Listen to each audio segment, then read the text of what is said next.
Smallboy from Confederacy, our scientists, and our wonderful Indigenous activist woman, and all of you, Tina Koto, all of which is Māori for saying honour and greetings and all of those sort of things. So let me just start by saying, of course, the obvious that we live in this time of enormous crisis of every kind of level and every arena that we can think of, and this we know. And this is the backdrop to the context against which we're seeing unprecedented oil development and expansion across the globe. And much of that, of course, is taking place on Indigenous lands. In my own country, Aotearoa, New Zealand, we are engaging in unprecedented oil development. Here in Canada, of course, the land of oil and gas and every other kind of resource. And in Alberta, there are some interesting figures that I think it's relevant. Last year, for instance, Alberta achieved record earnings from drilling rights, totaling $3.4 billion, a third more than previous record amount in 2010. And much of this is driven, as well as by changes in the royalties framework, much of it is driven by interests in non-oil sands drilling rights, spurred on by the desire to access deep bitumen and technologies aimed at their purpose. One of these, of course, is very controversial lately, fracking, hydraulic fracturing, of which Dr. Muller is going to speak. I hope I said that correctly, Carlos. And others of which are to do with the opening up of carbonate rock, in particular the Grosmont Formation in Northern Alberta, which is estimated to contain 406 million barrels of oil, and of which Dr. Timoney is also going to speak. But just on that, in 2006, and this is just a little bit of background to how we came to be talking about this today and why. In 2006, Shell bought the leases over 10 parcels of land totaling something like 200,000 hectares of land for the purposes of developing oil shale technology. The Grosmont Formation, this area of carbonate rock, has been identified or been described as the world's last giant accumulation of oil, so far untapped. Shell is one of the companies, one of three major players in the area. The other two are Husky and Olsen. So how did we come to be involved in this? Well, excuse me, in about 2007, I was approached by members of the Chipewyan Lake Association, whom I had just met, to talk to the community, and did so. And what we talked about was the possibility of doing a independent monitoring and assessment of what Shell were developing as a pilot project 18 kilometres from a very pristine community, Chipewyan Lake, northwest of Wellbeing. At the time, Chipewyan Lake was a fly-in community, very small, totaling about 80 people, including older and children.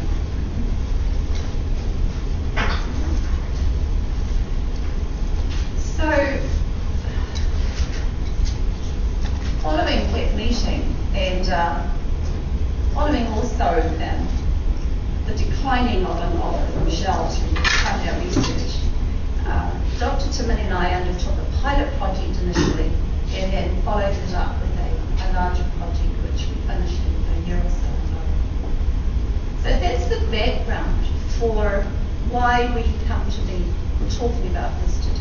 This is an attempt to open up the conversation around the tensions and contradictions, around the nuances, if you like, that accompany oil exploration on Indigenous lands.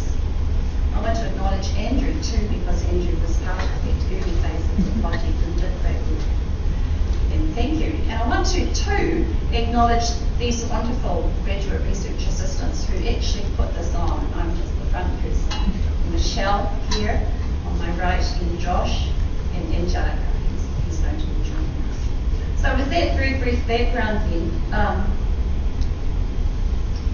it's my pleasure to, and honour, to introduce you to Bob Smallboy, the representative of the Treaty 6 Confederacy, on whose land, of course, this is Treaty 6 land, and to say thank you very much for coming to speak with us today and for sharing your knowledge and the experience of what is going on in Treaty 6. After Mr. Smallboy, we are going to have the scientists, Kevin Timoney, followed by Carla Lewin-Bach. Then we have our wonderful Ariel and Jessie, who are going to share their wisdom and knowledge. And I'll introduce them a little bit more when they get up to speak. Roland and Ricardo from Parklands Institute, and finally finishing with the knowledge and wisdom from the people of Fort McMurray by our elder, who has been there since the beginning of the expansion of Fort McMurray. So thank you. I'm just going to sit down.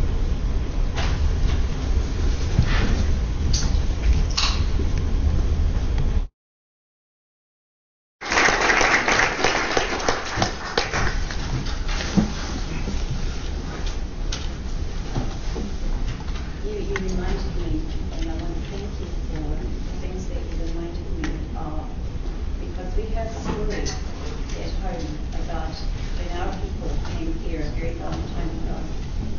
And periodically I'm reminded of those stories and those histories.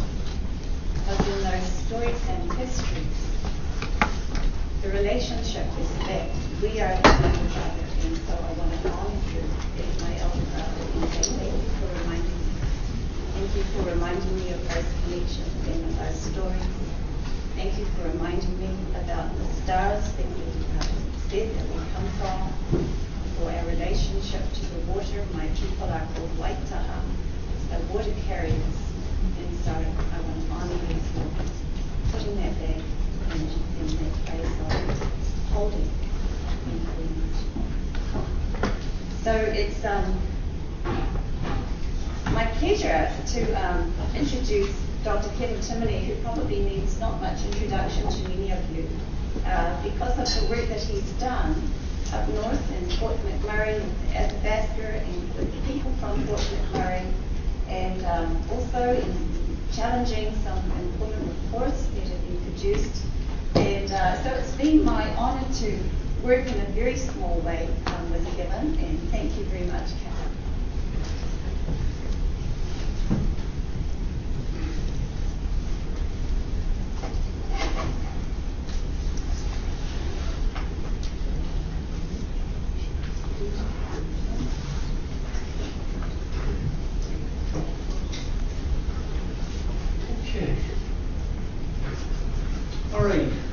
What I'd like to talk to you about is the changing environment of the Chipewyan Lake area in the context of development over the years. And to basically end with a series of questions that we don't know the answers to, but we need the answers before development can take place. I'd just like to acknowledge that this work was funded by SSHRC through the auspices of Dr. Makere Stewart-Harawira at the University of Alberta as part of a project to better understand how energy development affects First Nations people. So we started this project when Shell announced that they were going to do a new kind of bitumen development called in-situ processing, where they're actually processing the bitumen underground. And there was very little known about the process at the time. So the people of Chipewyan Lake were concerned that they didn't understand enough about what was going on. They needed to have somebody else come in and help them understand something about the process. So I prepared a report that hopefully will allow them to make more informed decisions about development. So we'll give you some ecological context to start. So the project area is not for Chipewyan, not Lake Athabasca. Chipewyan Lake, if you could dim the lights a little, that would be great. Chipewyan Lake is in northern Alberta, north of Wabasca-Demaree, near Peerless Lake. So Fort McMurray is way over here, and Fort Chipewyan is way up north. So just to give you an idea of where we are in north central Alberta. Now here's basically the idea of what Shell is proposing to do. They take electricity and run it down with basically heater coils or heater rods into the bedrock, and they cook the underground for a couple of years. And by cooking it and raising it to a critical temperature, they actually do two things. They make the bitumen quite liquid, but they also process it to the point where it's actually ready to be piped to the surface, and it's partially processed already. So the area that they're interested in is this carbonate bedrock called the Grossmont Formation. So normally speaking, when we talk about bitumen development, we're talking about mining at the very top of the stratigraphic column, where we're stripping off the overburden and basically parting off sand, bitumen-containing sand. Whereas in this case, way underground, far below in these Devonian aged rocks, there's bitumen that up until recently was out of reach of commercial exploitation. Now when Shell came forth, they proposed to the community that they would have a test project called the Heater Test Project. So they proposed, this is the Alpac Haul Road, they proposed to conduct a small-scale pilot project to see if this procedure of heating the ground with heater coils was feasible. Now I should also add that Shell is not the only one involved up there trying to exploit the bitumen. There are other companies such as Laricina or Laricina Energy, which incidentally means larch, or Tamarack. They are actually right now conducting their own pilot project. And instead of using heating, what they're doing to get down into the Grossmont Formation is injecting steam with solvent. So that's one other approach. And then there's this OSUM, oil sands underground mining group of companies, I guess you could call it, what they're planning to do is to actually tunnel, make long horizontal tunnels underground, fill those tunnels with steam, cook the surrounding bedrock. The bitumen will flow into the tunnels, they'll drain the tunnels, and then when they're all done, they will pump tailings underground, and they will be done with their work. So that's basically the quick overview. Now let's look at why the landscape in that part of Alberta is under stress. First of all, we have changes in climate and water availability. Far too much detail here to talk about, but if we just look at Fort McMurray and go back to the beginning of the instrumental record, we see that the temperature, the mean temperatures and the winter temperatures have risen significantly over the last 5 decades or so. If we look at the nearby Wabasca, we see that winter temperatures have risen quite significantly, up to about 5 degrees, and annual temperatures have increased about 3 degrees over the same time period. We look at the Lesser Slave Lake on a daily basis or on a decadal basis. The decadal basis is a little clearer. We see since about the 1970s, there's been a long-term lowering of the levels of Lesser Slave Lake. The 70s were, for the most part, across much of North America, the wettest period in many decades. If we look at other stations, such as the Makere River up here, the maximum discharge is declining. Makere River discharge on a decadal basis, Lafond Creek declining, maximum discharge and annual discharge of Wabasca River also declining. So basically across the board we see consistent trends. Same thing with Wabasca Lake levels, Wachikama Lake, and of course the big one, the Athabasca River. If we look at the trend since the beginning of the record, the mean annual discharge of the lower Athabasca River has declined about 31%, 32%, and it's still declining. The long-term mean here is this red line. So basically, we see that the area is desiccated. Now, if we zoom in here and look at Chipewyan Lake itself, which is this little lake here, it only has one small little creek draining into it. These are actually outflow streams. So this is the only water source for Chipewyan Lake, and you can literally jump across it. So this lake itself has a very tenuous supply of water. If we look at Alberta at large, we see that over the decades, if you look at all the lakes that have long-term records, and look at the lakes that are reaching their highest levels in their recorded record versus their lowest levels in their recorded record, you can see over time that back in the 70s, it was when the lakes were reaching or recording their highest levels, whereas since, in recent decades, especially since 2000, there's a predominance of lakes that are reaching their lowest levels ever recorded. So the general trends are declining lake levels, declining river discharge, rising temperatures, especially in winter, drying since the 70s, and all of that boils down to an uncertain water supply, and that becomes quite important, as you'll see in the near future. Okay, landscape changes over time. There's been a history of drilling, of course, across most places in Alberta. In this area, we zeroed in on Chipewyan Lake itself, the hamlet, and looked at changes in drilling over time and quantified them.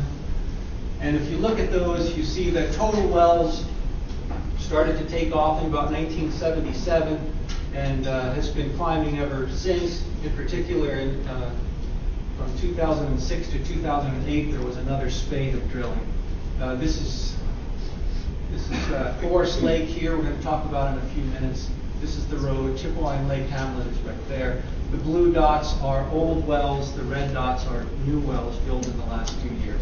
You can see there's a long history of drilling for oil and gas. If we look at the entire region, expand our study area a bit, this is what the distribution of well sites looks like. Here's the village, Chipewyan Lake.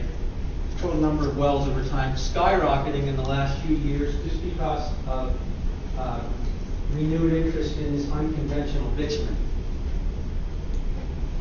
Now, I first saw this map in the village of Chipewyan Lake, and I couldn't believe my eyes. This is the planned high-density seismic program that they're using to explore for the bitumen. And lo and behold, that is exactly what they're doing. You can see these are all seismic lines that are on the landscape now. Here's Horse Lake. So they're carrying out this plan. And this is a Google image. You can see here, that's about a little bit less than a kilometer. So you can see that the north-south high-density seismic lines are only 120 meters apart. The east-west are only 80 meters apart. So this is extremely high-density seismic activity. On the good side is that they're narrow seismic lines. They typically are 2 to 3 meters wide.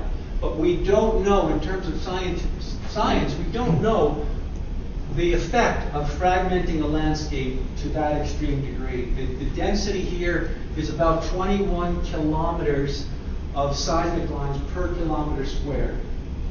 There's really very little science on this. So in conclusion for that part, the area has a very long history of development, and the conditions are not what are called baseline or pre-development. Now let's look a little bit about what's happening underground. There's over 2,500 oil field chemicals that are in use. These are chemicals that are used on site to service the wells while they're drilling or they're being serviced or stimulated. And there's not a whole lot known in terms of what is happening underground with these. Where are these chemicals migrating? One of the big concerns are these false messengers or endocrine disruptors that are used, such as phthalates. They also use biocides, for example, to keep microbial growth down in the well, so they'll put PAHs down in the well. A variety of solvents. There are a lot of chemicals that are being put underground that we really don't understand much about. Another thing is barite. Barite is a kind of mud that has a lot of barium in it. And it's heavily used in the industry. Most typically, it's discharged on site. And if you look at this particular site, which is just adjacent to Chipewyan Lake, this site was abandoned more than 20 years ago. And you can see that there's hardly any regeneration. This is the site right here, Chipewyan Lake is down here.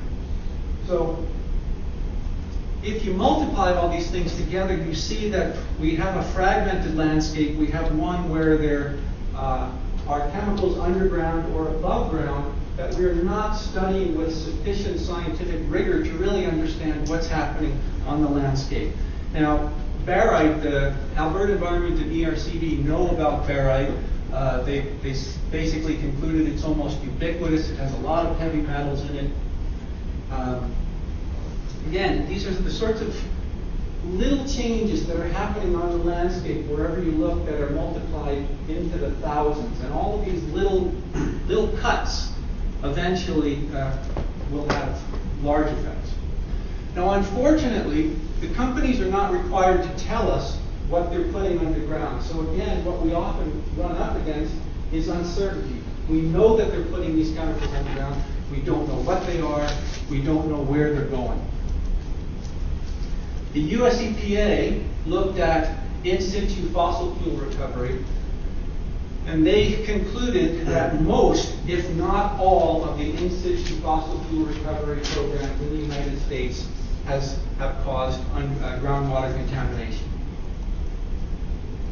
Now, contaminants near well sites have been studied by a few people, and just point out a few of the things that they're finding in the produced water: benzene, toluene, ethylbenzene, phenol, naphthalene, other phenols. One of the very common phthalates, DEHP, DBP, fluorine, which is PAH, another kind of phthalate.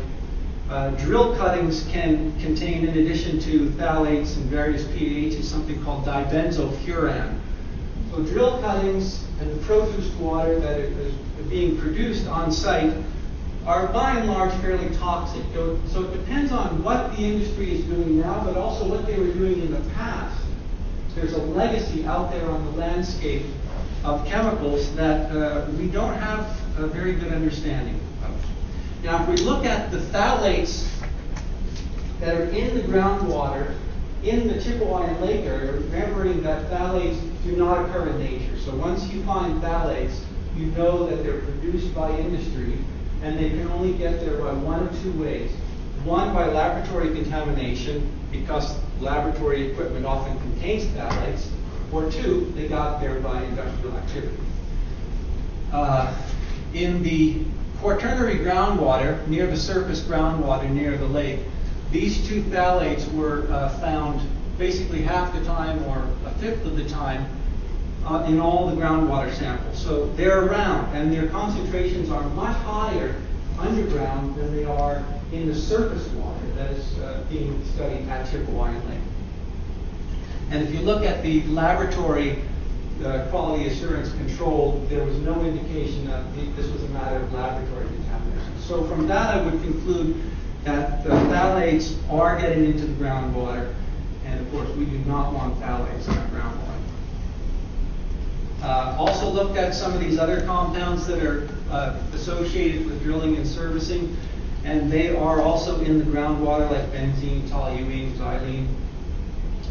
They're low level, so they're not really unsafe, but they're more of a red flag. As in, something is happening, these materials are getting into our groundwater.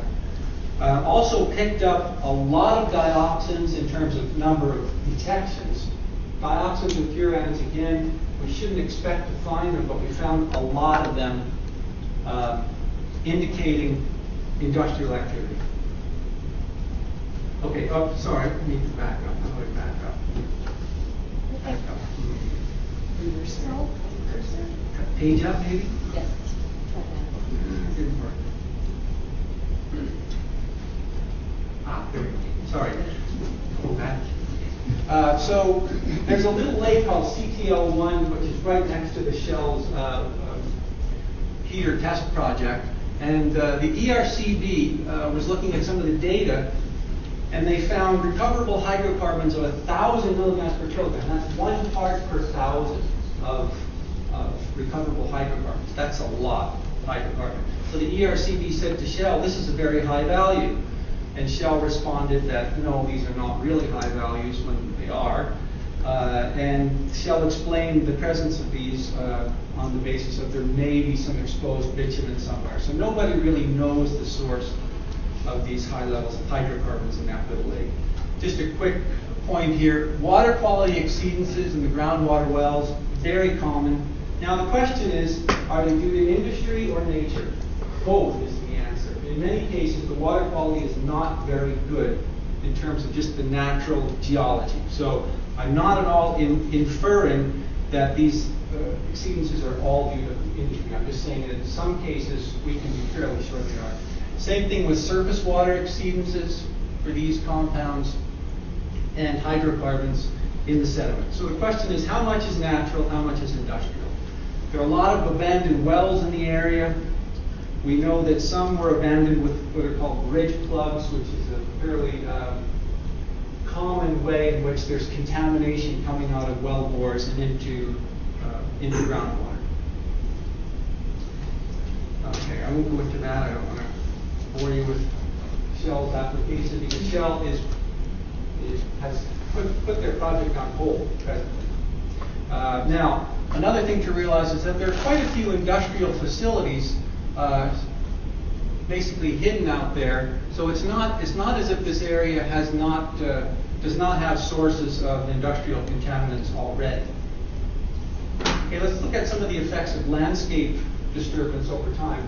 What we found when we were studying the area is that these well sites and abandoned pipelines that were certified as reclaimed were invariably covered by non-native vegetation.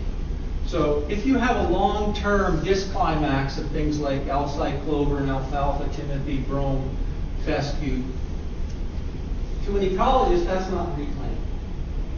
it's growing something, but it has not been returned to its natural ecological condition, and that is the norm.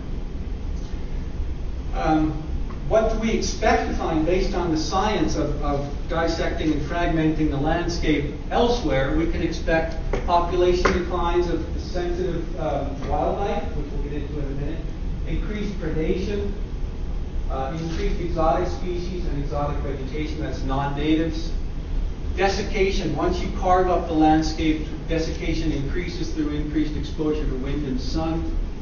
We expect increases in human access and poaching, disruption of lateral flows of water and nutrients depending on how they're fragmenting, whether they're using culverts or fill, that sort of thing.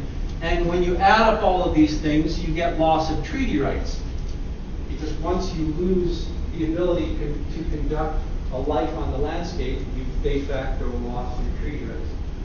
So these changes are happening, but the problem is they're not really being studied well enough at present. So many sensitive species of wildlife, there are 32 vertebrates that are classified as sensitive by the Alberta government that are right in the area around Chipewyan Lake. So we have a sensitive landscape, we have sensitive wildlife. If you look at the occurrence of woodland caribou, that's these blue dots here, this is a map basically, you can see that there's a very close correspondence between the occurrence of the woodland caribou and these green areas that are unfragmented landscape. So once you fragment the landscape, the woodland caribou will typically disappear.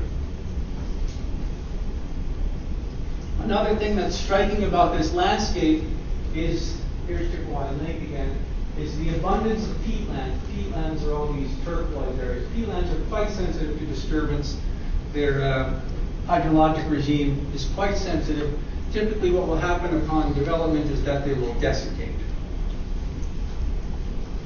So the baseline condition has been lost some time ago, yet in Shell's communication with the people of Chipewyan Lake, they're basically saying, what we're seeing right now is the pre-disturbance condition. And therefore, we can now measure what will happen into the future. But in my assessment of the situation, they've used what's called a shifted baseline. A shifted baseline occurs when you don't go back in time. So you assume that what you're looking at any given point in time is what existed in the past and what will exist in the future. And shifted baselines get you into deep trouble ecologically, because if you don't see how a system is changing, it can reach a threshold and then the system stops functioning, such as cod. Cod was a shifted baseline example, beautiful example, because what they were doing was looking at the yields of cod, and they were actually very good for a very long time. But what was happening was the catch effort was rising. It was greater and greater catch effort, so the baseline was shifting until the point where all the effort in the world couldn't catch cod because there were no more cod. So if you use a shifted baseline, you're going to minimize your chance of finding any effects on the landscape. So quite a few questions to summarize here. These are the kinds of questions I'd like to know before development could proceed. If we have declining water availability, should industry get any water? People, ecosystems should come first. We don't know how much water would be required for in-situ upgrading. There's just not enough information out there.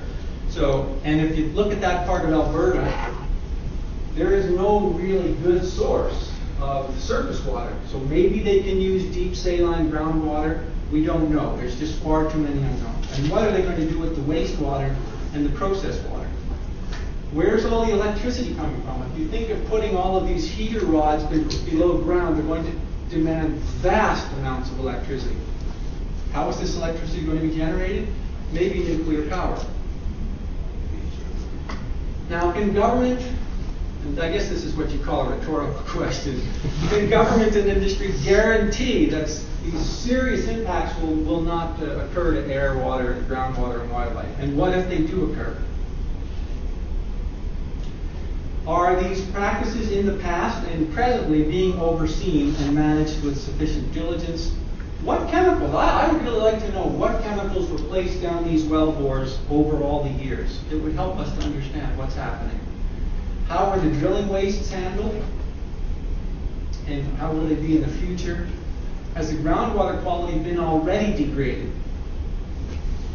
And then, well, what happens? We don't know. What happens when you stick a bunch of heater rods into the ground and you cook it for a long period of time?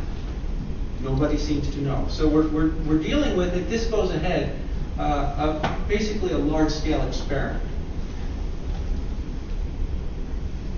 What will be the fate of the region's peatlands? Should well sites and pipelines be certified reclaimed even though they're covered with non-native species?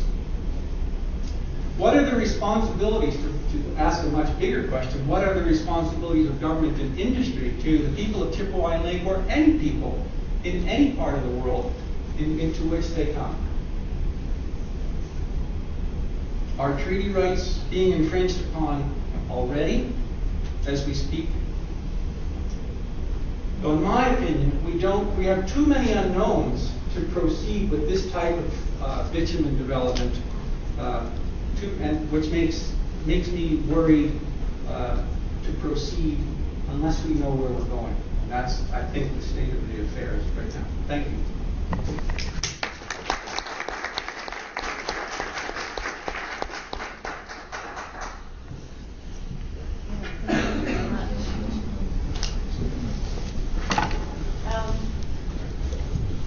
It's my pleasure to introduce Dr. I hope I did the best with your name.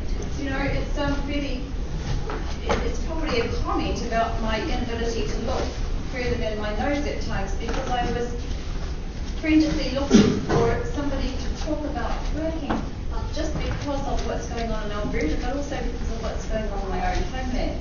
And I was looking far and wide, and I found somebody way down the state, and someone said, oh, we're Dr. Woodlands, he's actually at the University of Alberta, and so thank you very much.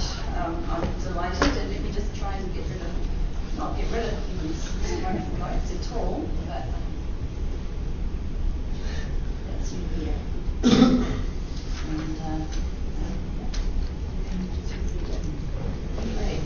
Well, thanks for this kind introduction, but I have to come clean, as I'm not really an expert on fracturing, hydraulic fracturing, anything like that. As I've come across it through my other research, I'm looking at what the natural gases do under the subsurface and what happens during production and so on and so forth. So I'm not really an expert on it. But why are we concerned? Actually, I want to thank the opportunity to sell my spiel here. Why should we be concerned here? And we already, heard some eloquent discussions of what's happening in our environment and so on and so forth. But here's just a little background here. This is just a map of Alberta with the roads and towns, and obviously there's people living there and so on. Now let's ask the question: where are the oil wells? And there's been 400,000 oil wells drilled in that territory. So essentially, there's granitic, this is the Canadian Shield here, so no one drills up here. But other than that, except for a few tiny places, we have a legacy of like 400,000 oil wells. And are they safe? And before we worry about drilling future oil wells with future technology like fracturing, we should look back and see what's already happened. And so to make it clear to everybody what we're talking about is I just have a simple engineering diagram of an oil well.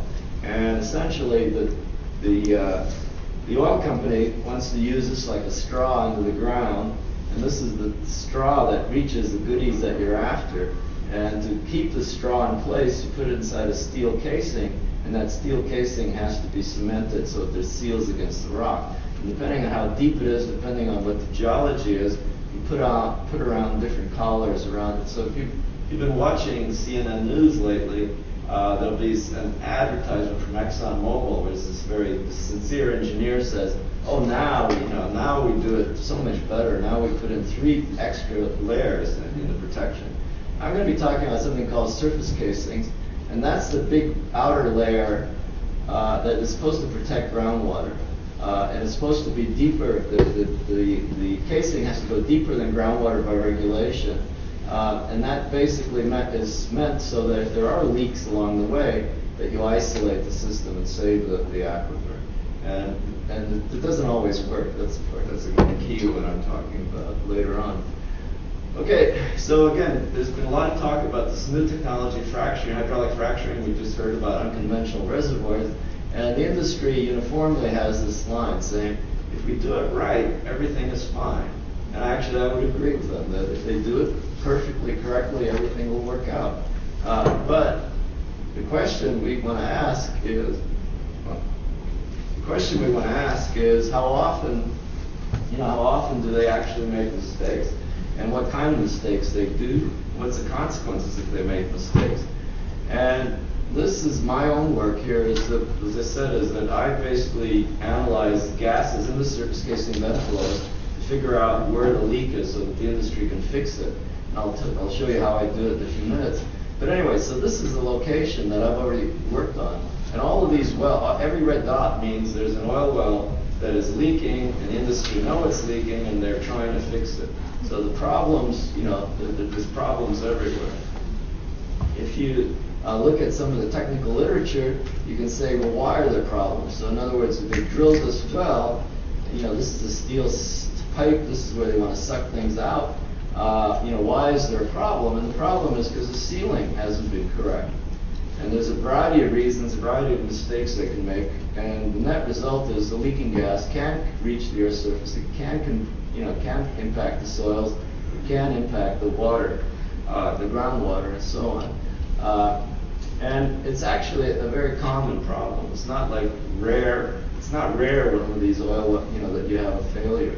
One thing, if you do the reading, is that you have to be a little bit careful that different jurisdictions use different language. So in Canada and Alberta, we call it surface casing vent flow. In the United States, they call it sustained pressure buildup and so on and so forth. So you can, if you read different technical literatures or popular literature, you'll see the same problem described by different names in different jurisdictions. But this is actually data from offshore in the U.S. The offshore, the deep offshore in the Gulf Coast is under federal jurisdiction. So this is a U.S. federal requirement that they have federal inspectors that actually go and look at the offshore rigs and they test them. And this is basically plotting up the percentage of leakers that they find, and it's defined in the language of sustained casing pressure, which we would call surface casing vent flow if it was in Alberta. And essentially what they find is that even the brand new wells, a small fraction, maybe 5% or so, 10% leak at the very beginning, but as the well ages, there's more and more problems with surface casing vent flows. And so by the time 20 years are up, almost 50 or 60% of the wells have a problem. And that statistic is extremely high, but I think it's more or less reflected in what we see in Alberta. It depends on the different regions and different geology and so on. But that's the order, so that's what you expect. Remember, there's 400,000 wells. So you're talking about big headaches. All right, now I'm changing the subject a bit. This is the new technology. This is the business of what is fracking. And there's lots and lots of discussion in the popular press of fracking. And so this is sort of indicative of that it's this is a remark. This is just a few weeks ago. It's reached the point where comics are starting to talk about it. Okay, so what is fracking and fracturing? And again, if you read the industry point of view, the government point of view, they say, we've been doing it since the 1940s. What are you complaining about? We've done it 1.5 million times without any problem, 170,000 times in Alberta without any problems. So what's all the fuss? And so, but to understand what the industry is saying, you have to understand what they're actually doing, because the language matters. What you call what matters. And the basic principle of fracking is, it was developed to bring out the last drops of oil from a depleting oil field. And the idea is you go into the layer that you're trying to suck out of, and you blast holes in your pipe, and you shatter the rock around it. And then you stick in little sand grains in the cracks so that it doesn't collapse. And then you have to clean out the extra sand grains. And then you basically clean up, the formation by putting acid or whatever in it, and then you start sucking up the remaining goodies. Now that was developed in the 1940s. And what you pump down, it can vary. The way you shatter the rock can vary. The chemicals you put in can vary. So for instance, in the coal bed methane situation in Alberta, they didn't use water to do this. They used compressed nitrogen mixed with chemicals. And that was done very, very shallow. And they've done it thousands of times in Alberta already at very, very shallow depths. But it's not water they use. The stuff that you see in the press, the stuff that you hear about, and so on, is based on what's being done in Fort Nelson in British Columbia. It's based on what's done in Texas and in Pennsylvania and so on, which is called slick water hydrofracking. That's where you use millions of gallons of water. This is where you go deep, deep, deep in the ground. This is where you use the horizontal fracturing. And in places, other places, like what's happening in central Alberta now with the oil, and in the Montney Play, is they actually use a mixture of carbon dioxide, acid bases, and nitrogen. So you make a foam, a water-based foam that you put under high pressure. But you don't use very much water. But so it varies. So the engineers use different chemicals, they use different amounts of water at different depths. And it's all called fracking, except you have to specify what kind of fracking it is because it'll cause different kinds of environmental problems. Okay, so this is a schematic, again, meant for what's called hydrofracking. That's the stuff that gets the popular press. That's what the joke guy was talking about. And the idea is you drill very, very deep. It goes laterally, sideways for maybe even 5 kilometers, and then you frack. At first they just frack 2 or 3 times. Now they can frack up to 20 or 30 times along a single wellbore. This is where they use these humongous amounts of water. This is where you have sort of an industrial landscape because they don't want to set or move the rig far. They just move the rig a few meters and then they drill another one down and then another one the other way, like a spider legs going out everywhere. But the reason they do this is that we've used up all the easy oil, all the easy gas, and that's called the conventional stuff. So you're going after stuff that either is absorbed in shale like shale gas, or it's oil that's been left behind from the conventional production simply because the rock is impermeable. And if you blast the living daylights out of it, you make the rock permeable and the oil can flow out. And that's why, the effectiveness, this is a very, very effective technique. And now the issue is, like people like you in this audience, presumably the reason you invited me, is that you're concerned that this is not, is this really a good idea or not? Even though it works engineering-wise. So this is just another example of it.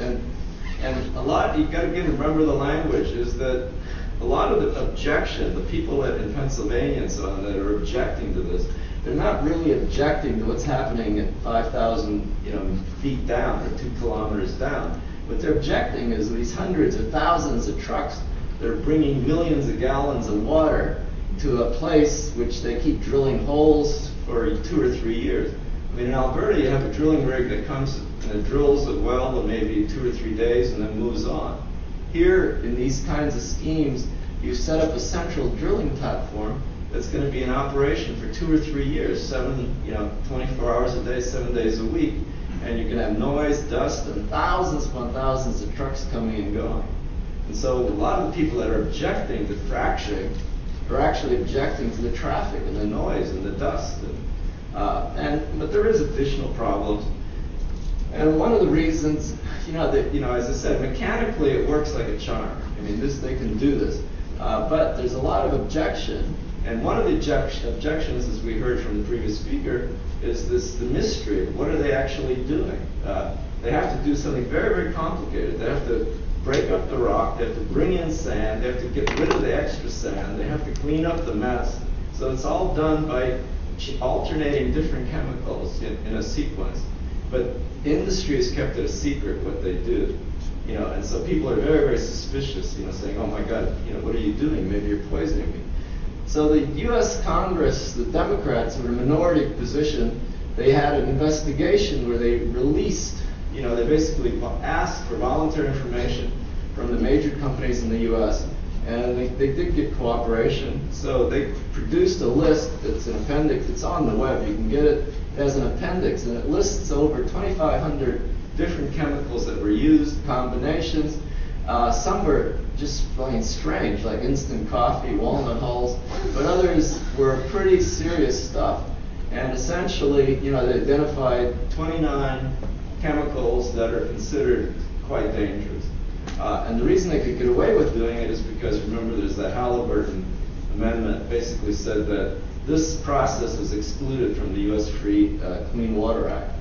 But anyway, this is sort of a wellspring moment, because when this sort of came out, various jurisdictions said companies have to publicize what they're doing. So I think it got started in Colorado, Texas, Wyoming, Pennsylvania, British Columbia require that companies release this information. Alberta is on record as saying they'll do it sometimes this year, make the requirement sometime this year. And it's not clear yet whether it's going to be retroactive or what, but anyway, Alberta's on the record as saying, oh yes, we have to be public about these chemicals, except they haven't done it. Okay, so another problem, which some of you might remember from the news, is that this is an old-fashioned, up and down oil pump in Innisfail in southern Alberta, and it has been pumping away since 1983, producing a little bit of oil from something called the Viking Formation. And lo and behold, about a mile and a half or a kilometer and a half away over the hill, they were going to do one of these horizontal injections.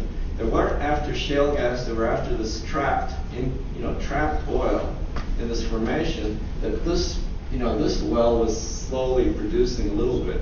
And lo and behold, during the fracking of the new well, this well started reversing flow, and it sort of exploded and sprayed out the fracking fluids, and they know it's fracking fluids because there's sand. The sand proppants showed up here, so it came from the other place, and essentially, caused a mini oil spill. The government itself says no harm done, but I have the question: is will they ever tell the landowner what is actually in here? In other words, what were they injecting? Will they ever tell anybody what got sprayed? It was a windy day, so you can sort of, maybe the slide isn't so good, but you can see that it's not just this oil spill here. It's that drained down from here. While it was spraying, the wind carried it around and spread it over a big area. Okay, the other thing that we probably all heard of, if you saw this movie called Gasland, is this issue of tap water catching on fire. And the reason the tap water catches on fire is because it's carrying a lot of methane gas. This is from the movie. These are the movie producers doing this in Pennsylvania. And this is our own Jessica Ernst from southern Alberta. These guys are doing shale gas. She has coal bed methane problems. But the problem is, in each case, the person here claims that they had perfectly fine water until industry started drilling. Whereas the industry people will say, oh no, there's plenty of stories, there's plenty of anecdotal stories that tap waters can catch on fire long before any oil development. So the question is, how do we, ultimately going to see how do you tell it apart? This again, it's sort of a background just to what I want to talk about further. This is out of a Scientific American article from last November that's actually quite pro fracking, but it gives you an illustration of how this thing is done. Again, this is meant for the Pennsylvania, to describe Pennsylvania, would apply to Fort Nelson, where you basically have a pad, you have multiple wells coming down, and then sideways, and then being fracked. And there is a risk that there could be this casing failure. We talked about the surface casing vent flow problem. The gases will be released somewhere along not necessarily from the frac, but somewhere along the well spore. Gases are released that can enter into your groundwater. Plus, in these big industrial processes, there's a real risk of spillage. In other words, they have this, they're producing bad water afterwards, and if they have to store it somewhere on site, and they usually put it in ponds or tanks, and there's a real risk of leakage. If they truck it away for disposal, the trucks sometimes leak. The trucks have car accidents. They spill this stuff. So you can actually contaminate groundwater indirectly through just surface spillage. And then there, of course, there's the leaks I talked about. The fear, what the public fears is just the blow up of that. What the public fears is that, okay, you're fracking like crazy, you're breaking up the rocks down here, is that some of these breaks might catch a natural fracture. And the natural fracture winds up carrying the frac fluids, all the poisons we talked about, directly into your water well. Now, normally, the industry says, "Oh, this never happens," But on the other hand, this Innisfail, what happened in Innisfail was essentially here. The Scientific American article says old abandoned gas well, which we have. Remember, we have hundreds of thousands of them in Alberta. But the one that they hit in the Innisfail picture I showed was actually an active well. In other words, there was an oil well working, and then they just somehow hit. And the question is, it's still under investigation, is how did that happen? I forgot to say that the Alberta government actually our ERCB admits that this is the 5th time it's happened. So it's not the first and only time, it's the 5th time. And in British Columbia, they've had 18 incidents like that. So this is a serious, this is just a schematic out of an old magazine, but this is a serious issue. The other issue is, would the gas migrate to the surface through a natural fracture? Okay, now, so how do you tell them apart? And this is where my research comes in. Is that this is just a diagram of leaks that we know are caused by human beings, gas seeps of human beings. And this is in Dimmock, Pennsylvania, sort of the epicenter of the problems in the Pennsylvania Marcellus Shale play. But this sort of triggered a movie called Gaslands. And this shows just basically the top of a gas well, and it's got bubbles boiling all over it. But those bubbles aren't coming from leaks in a flange. Those bubbles are actually coming from out of the well, along the wellbore. The surface casing bed flow leaks that sort of spill over. Over here we have a picture from Turner Valley where there was oil well, where oil wells drilled in Alberta in 1914. They blew out, and they kept blowing out for 90 years almost until 2010. It was fixed using some of my isotope analyses, figuring out where the leak is. So anyway, these two cases like this clearly show that the oil industry does have leaks. I mean, you can't deny that they never occur, and they're man-made. But there are ambiguous situations. There are ambiguous situations where you have natural seeps. This one's in Turkey. This is ancient. It's described by the ancient Greeks. It's basically, they used to have temples here. The priestesses would smell the fumes and tell the future. And it's been burning. These perpetual flames have been burning for over 2,500 years, and it's clearly not man-made. It's clearly natural.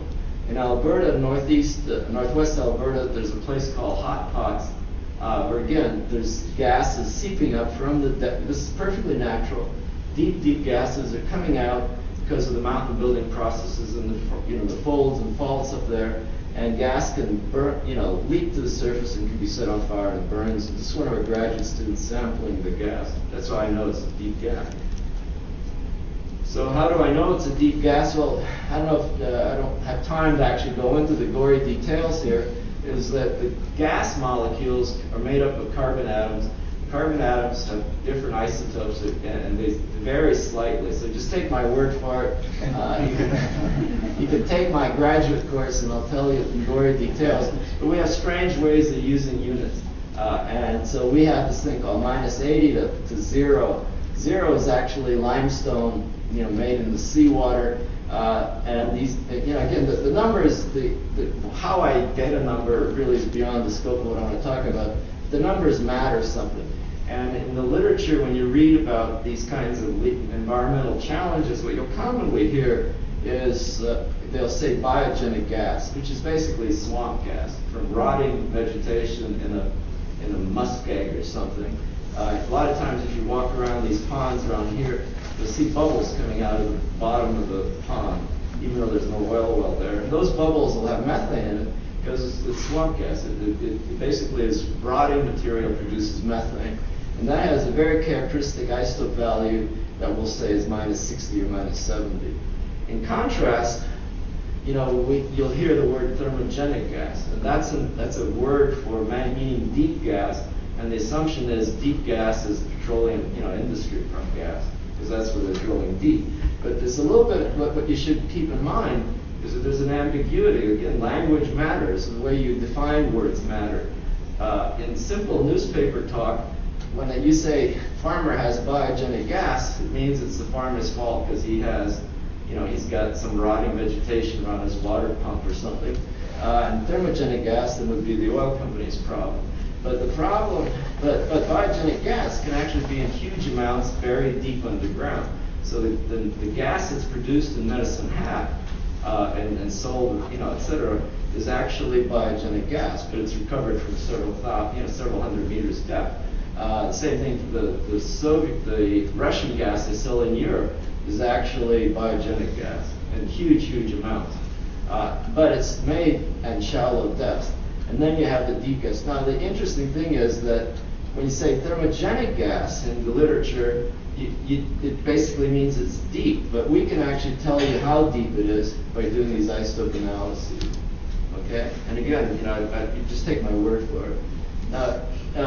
Now the shale gas, which isn't really an issue unless you're from Fort Nelson, shale gas has a very, very exceptional, unique isotope fingerprint that you can tell it apart like red herring, simply because the shale gas is formed differently. And I have a research associate that's publishing papers on what the origin of shale gas is. I mean, there's a very, very large amounts of shale gas in the world because there's a sort of a newly discovered mechanism how it's made, and it is really revolutionary in terms of thinking about how petroleum and gas products are formed. Again, it's not relevant to our conversation, except that the true shale gas is like the Quebec gas. In Quebec, they want to develop shale gas. In Pennsylvania and Texas, they are already doing it. Northern BC, they're doing it. But it has a very, very unique fingerprint that you can identify.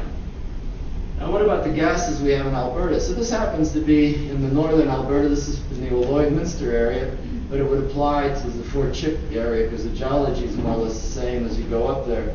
And this is basically samples of gas that we collected while we're drilling an oil well. So you sit on an oil rig and you collect gas, as they're drilling down. We know how deep the drill bit is, so we know where the sample's coming from. And I've analyzed it on this carbon isotope scale I talked about. But the previous slide was just methane, so we can do, but it's not good enough. What we need is ethane, propane, and butane. Those are the other components of natural gas. This is a heavy oil area, and it's totally screwed up. And the isotope patterns are screwed up, and they're very different from these other patterns. And the reason for that is that this is what we call biodegraded oil. It's not just biodegraded oil, but the gases are affected as well. So it's very discontinuous. I mean, you don't have to understand the geology or the geochemistry of it, but the point is that it's a fingerprint. So we can tell gas from the production zone from gas found anywhere else. So in these areas, about half of the wells leak. And so here's just some analysis of surface casing vent gases. Let's look at this one. So we just basically draw a line matching these 61, 48, 40 for methane, ethane, propane, butane. And then you just run up your sample, and you conclude that this is where the leak is coming from, and this is where the engineers can go and fix it. The important thing is that in generally speaking, statistically, most gases that reach the Earth's surface in the soil or surface casing vents or the aquifers are actually coming from somewhere in between. They're not from the target zone. They're actually because of the poor cementing of the wells and so on, somewhere else. Okay, so what's the consequence of that? Well, this is farmland near the Saskatchewan-Alberta border, and you can basically see where the oil wells used to be. There's tons of oil wells here. They've been abandoned, but obviously they're still leaking gas. They're still, killing off vegetation around it. Now you can see farmhouses here. So the question is, they're all using groundwater. If you have this obvious evidence of problems, what about their water? So here we have, and again, this is just 1 mile square. The dots are oil wells and gas wells, and some are abandoned, some are still active. And these are locations where there's a farmer who's complaining about his water, And here we have a mud gas profile. So we can actually match the gas in his water well to the sort of stratigraphy I showed you previously and figure out where the problem is. Plus we know a lot about these other wells that are all, half of them are leaking. And so, again, I don't want to bore you with the gory details, but we basically look at the ethane versus methane values, the propane versus ethane, and the propane against butane values, and you can see what matches where. The surface casing vent flows, as I said, are practically always not from the oil, the actual oil place, but the water wells overlap where the surface casings are. And so, and they told me, well, no water well is going to have propane and butane in it. I mean, it's obviously polluted anyway. But where is it coming from? And so, where is it coming from? This is an example of the oil, of the profile. And then again, we'll just run up the waters. And essentially, we can conclude that the farmer's water well is basically contaminated by gas coming from somewhere around 500 meters. Now, I can't tell, because there's so many wells next to the water well, I can't tell them which exact well did it, but it's clear that industrial activity did it. Okay, I'm ready to quit. Yeah, but anyway, just one, these are my take-home messages, is that, as opposed to what you hear from your Minister of Environment, as opposed to what you hear from the RCB, the water well, groundwater has already been contaminated in Alberta. It's going to get worse. We should be really on our toes. And the problem is, with my point of view, the problem is the poor engineering that they put into building new wells. You just have to be more careful. And there might be some hope because the CAP, this is the Professional Oil Producer Society, they actually have said this in the future, all these great things have to be done to keep our social license to do the drilling.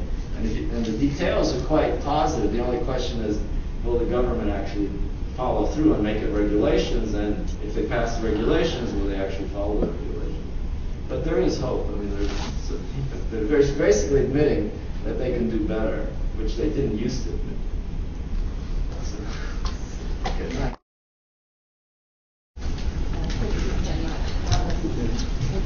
Really important information. And I know that there's going to be a lot of questions about all of these things after we finish the presentations. And on which note I have to introduce Ariel. Thank you so much, Ariel. Who is very well known as a teenage activist. And let me just tell you that at home we have a saying in Māori. I won't tell you it in Māori, but it essentially says that it's over women and land that men die for. Well, from the perspective of an Indigenous woman, we say, it is Indigenous women who are the protectors of the land. And Ariel is certainly one of those, and I'm just delighted to have you come and talk with us. Thank you so much.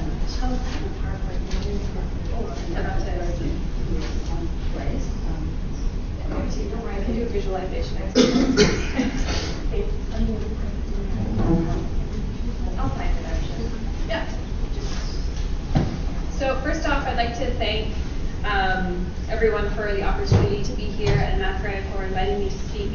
I have been working on the issues of oil and gas development and Indigenous people's rights for quite some time, both at a local level, a national level, and an international level. So it's a great opportunity to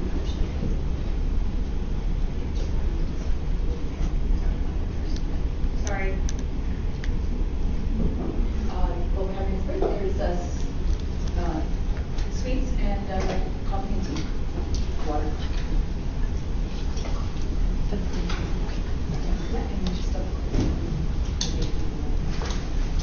Okay. So I'm sorry for the delay, and maybe I'll give you guys a couple of minutes to get some snacks. So I want to do a visualization exercise with you. So you have to sit down and close your eyes, which is hard to do if you're in a drink. You know what? I'll give you a little background story while you're doing that, because it feels weird just standing here. So I currently work for the Athabasca Chipewyan First Nation as a tar sands communications coordinator and the coordinator for the tar sands campaign in general. So part of that work is ACFN is the Athabasca Chipewyan, and they reside in the hamlet of Fort Chipewyan, Alberta.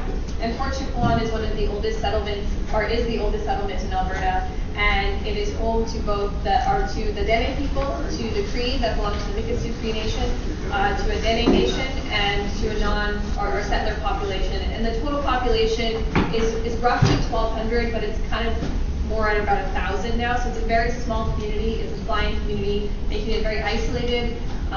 There is a winter road that's open for a shorter and shorter amount of time every single year.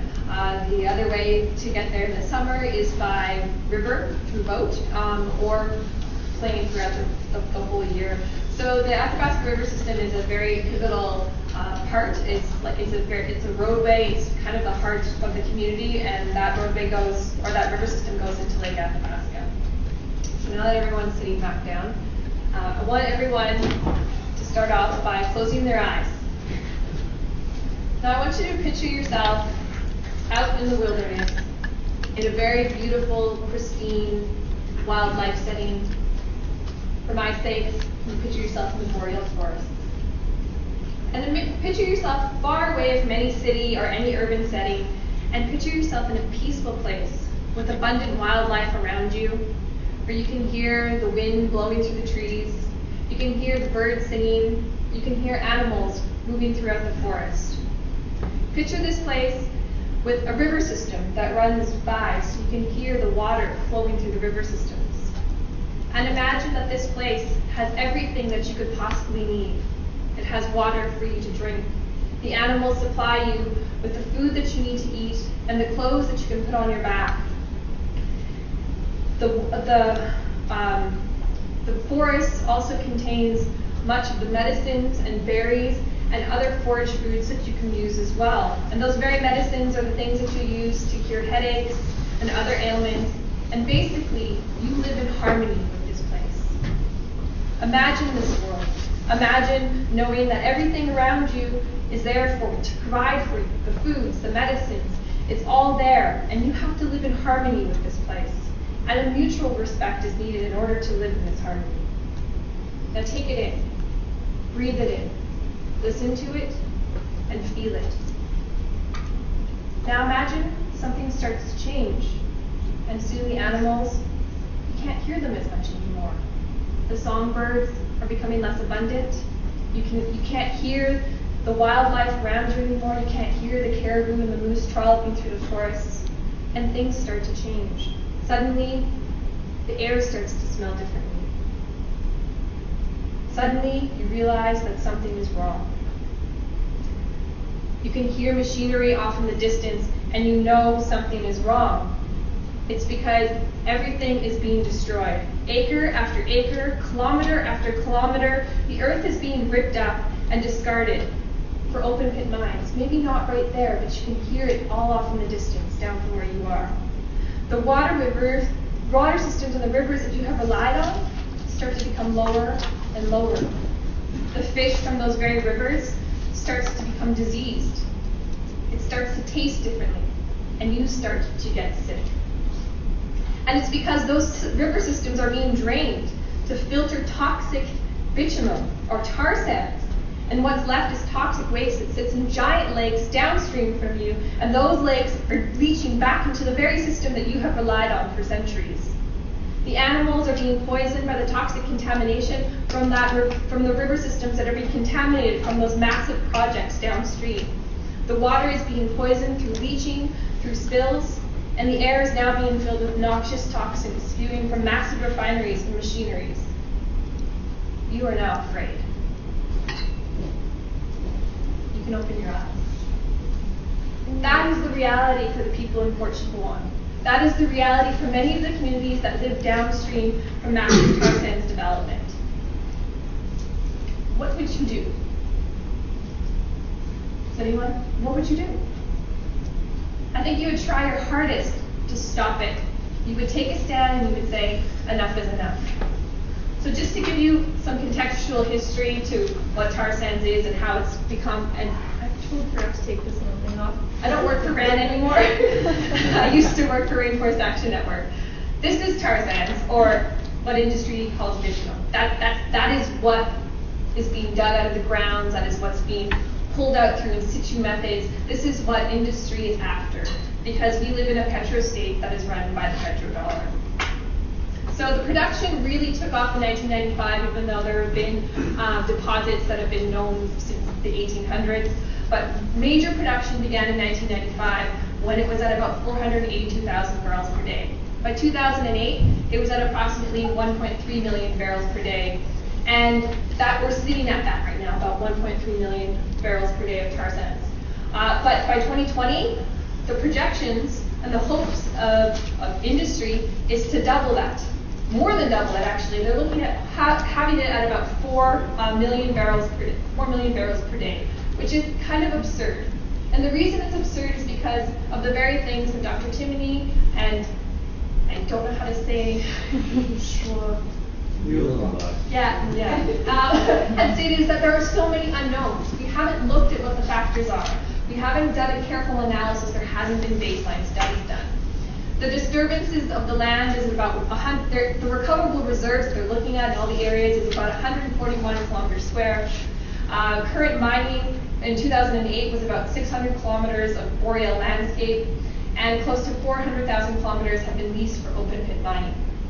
In 2008, tailings ponds covered more than 130 kilometers square, and it's now at about 180. And in addition to the open pit mines, they're looking at about 400,000 kilometers leased for in-situ development.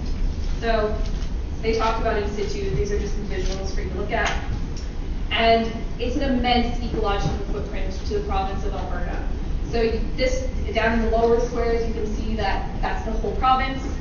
And then the purple outline is where there are recoverable deposits. Now the hatch lines, that is in-situ pads. And we looked at what it looks like for fracturing. So that whole area is going to look like the seismic lines everywhere, and then well pads placed inside of those things. And then the open pit mine is the orange squares there. So you can see the kind of fragmentation of the ecosystems and the landscape and what it's going to really do to Alberta. So this is a visual for you to understand. This is open pit mining. This is what it looks like. These trucks run 24 hours a day, 7 days a week, 365 days a year. This is a well pad that the Alberta government classifies as environmentally friendly, or the greener technology for tar sands development. But as Dr. Timoney has stated, there are so many uncertainties, and the ecological footprint in a lot of cases is almost as big, because we're seeing that caribou are going farther and farther away from those seismic lines. The toxic tailings is one of the biggest issues for the community of Fort Chipewyan because of the fact that we live downstream. If you look on this side, this waterway that you're seeing in the bottom right-hand corner, or your left-hand corner, that's actually the Athabasca River. That river flows northward into the community of Fort Chipewyan, and is basically the roadway, the vein that leads to the heart of the community, which is the Athabasca River system. And these toxic tailings ponds house thousands of toxic contaminants that Dr. Timoney had outlined in his report. And this, if you look at the farther back, you'll see this kind of a reservoir built up a little bit higher. That's an earthen dam that's very close to the Athabasca River as well. And there have been some studies to show that there's major leaching of that. This is another aerial view of one of the sites. So in addition to the toxic tailings, we have a picture of the refinery. And one of the things that we don't talk about a lot is this sulfur.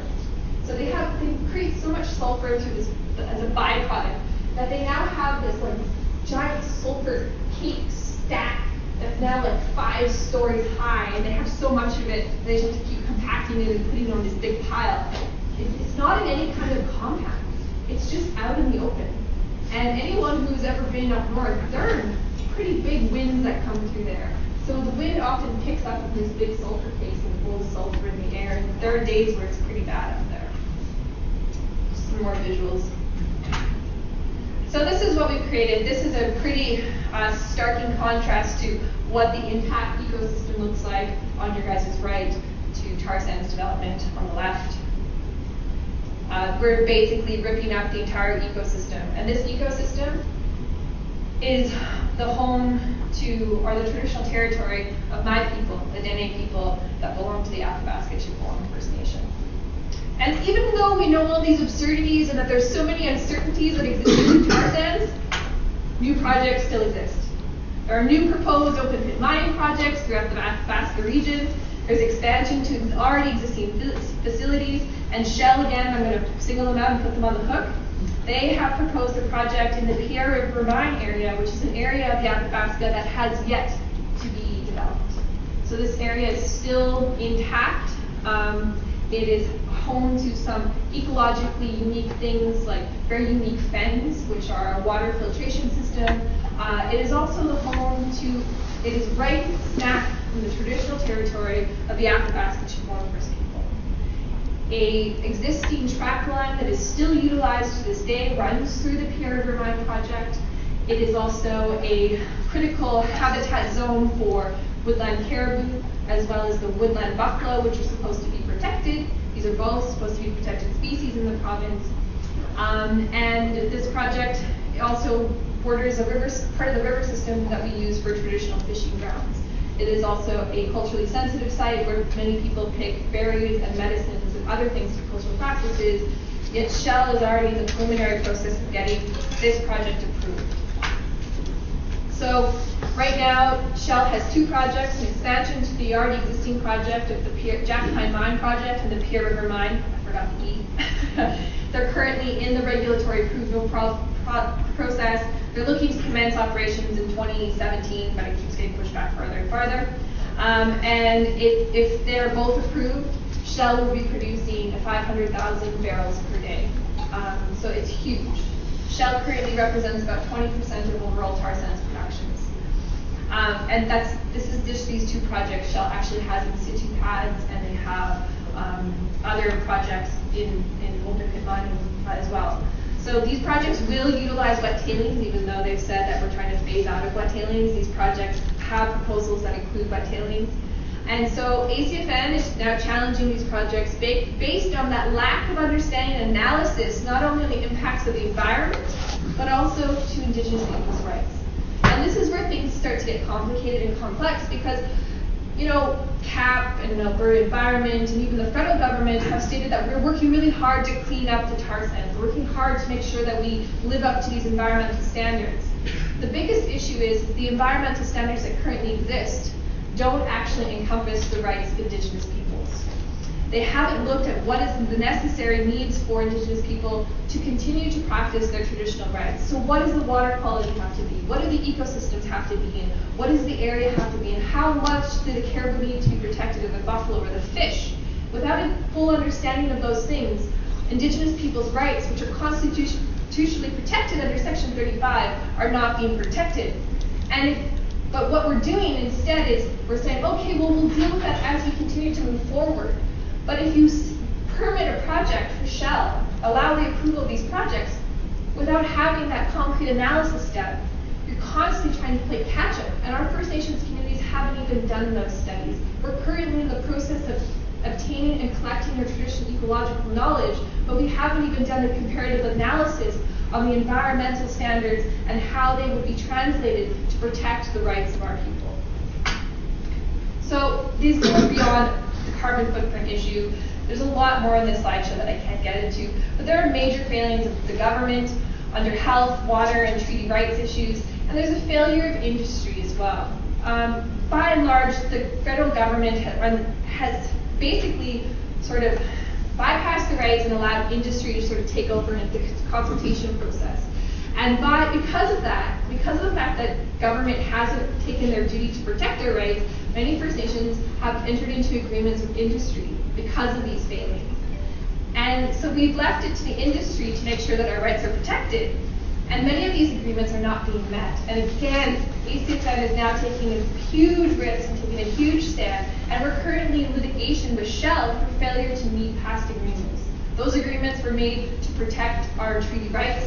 They were meant for us to be involved in the production and development of the projects through negotiations, mitigation tactics, reclamation tactics and strategies, and for us to also incorporate our own traditional ecological monitoring programs in the community. Shell has not lived up to that, and these agreements are failing. And Shell isn't the only corporation that communities have agreements with. They have agreements with many corporations, and they're not being met by almost any of them. And Shell particularly, we're, singling them out because they have 20% of the tar sands production. They have a huge investment in it, and they need to live up to it. So that's kind of where we're at. There's far more in here. I'm not going to get into a lot of it, but just to give you some visuals, that's where Fort Chip is. They got back that tailings ponds are leaching into the river systems that feed into the community. The biodiversity is, 300 plant species per, I think, square kilometer. This is what it looks like untouched. So those pictures that we saw earlier, they're ripping up these very sacred sites of the people in the Athabasca Chipewyan First Nation area. Now, one of the things I just wanted to say is that the Dene Sulin people, this is my great aunt, she can speak a word of English. This is just some of the biodiversity and family and the cultural lifestyle of the people in Fort Chipewyan. The Dene Sulin people don't view themselves separate from the environment, much as we heard earlier. We are a part of the earth. So when the water is poisoned, we are poisoned. When the fish are poisoned, we are poisoned, literally and figuratively. The animals are our brothers and sisters. The plants and medicines are our grandmothers and grandfathers. They heal us, they teach us, and they're all being destroyed. And many people in the community of Fort Chipewyan consider what's happening industrial genocide. So the relationship is slippery and complex, because on one hand, we're scrambling to have our rights protected by making deals with industry, by looking at it as the last resort for us to protect our rights, while trying to still pressure the government to protect our treaty rights, and still trying to, at the same time, still collecting all of that data so we can make sure that we have an argument. So it's this constant catch-up, and the industry is irresponsibly just ramming through permit after permit, project after project, without actual consultation or consideration of the people they're impacting, the rights that they're impacting, and the lives of those people. The issues are vast. The treaty rights that are being eroded, it's mainly to water, fishing, hunting, and trapping. And these are constitutionally protected, and furthermore, they're being further protected under the United Nations Declaration on the Rights of Indigenous People. I honestly am out of time, so I can't get into any more. But the United Nations Declaration has further recognized that we have the ability to create our own rights of governance, and that we need to be pursuing those as Indigenous people. But it's so difficult when we're constantly playing this game of catch-up to industry and government. So thank you very much.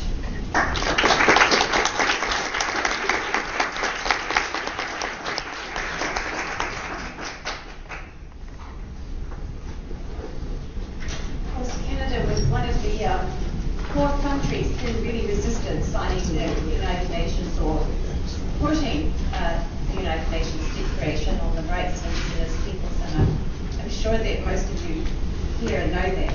And when they finally did, of course, they fully qualified that by saying, of course, this doesn't imply any further rights than Aboriginal peoples already had, because after all, we protect them here in Canada, the government said. Much to be said on that. So thank you so much, Ariel, for all the work that you do for all our people in that area, which is just so huge. So it's my pleasure now to pull on Ricardo from the Parklands Institute, and the Parklands Institute does enormous work. We're absolutely so fortunate to have you come, Ricardo. I think that you're stepping down, I heard a rumour. Is that right? No, I'm so glad that was wrong. Anyway, thank you. I'm looking forward to hearing all the knowledge and research and things that you have gathered on the subject there.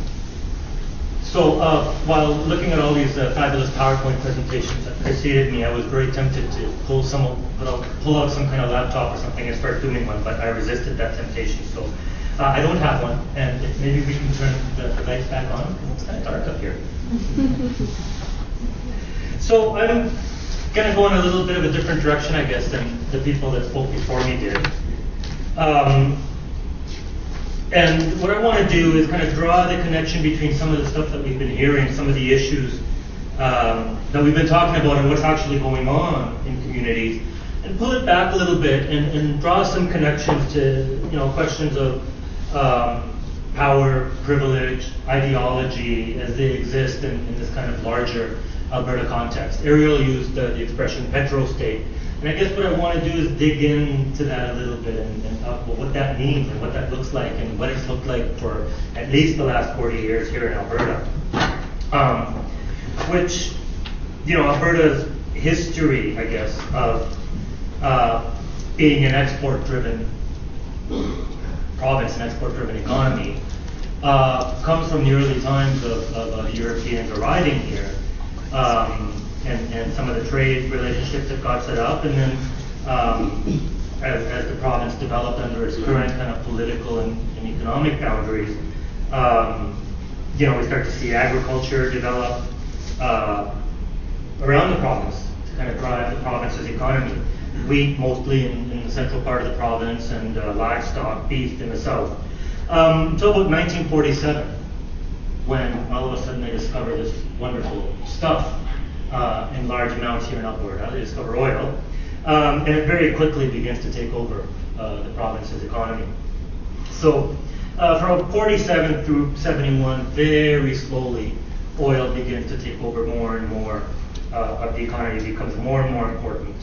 Although really in the big picture at this point, Alberta is still a big player in the international oil economy at that time. So despite the fact that we were teeny internationally as far as Alberta went, this was it. This was quickly becoming the only show in town.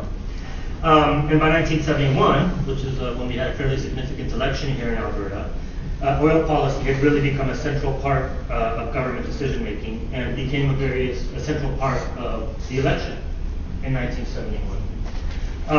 At that point, the Soviet government had been in power for some time, and both the Conservative Party, which was a rising kind of growing party in Alberta, and the Democrats had a very strong energy-related policy plank to their platform.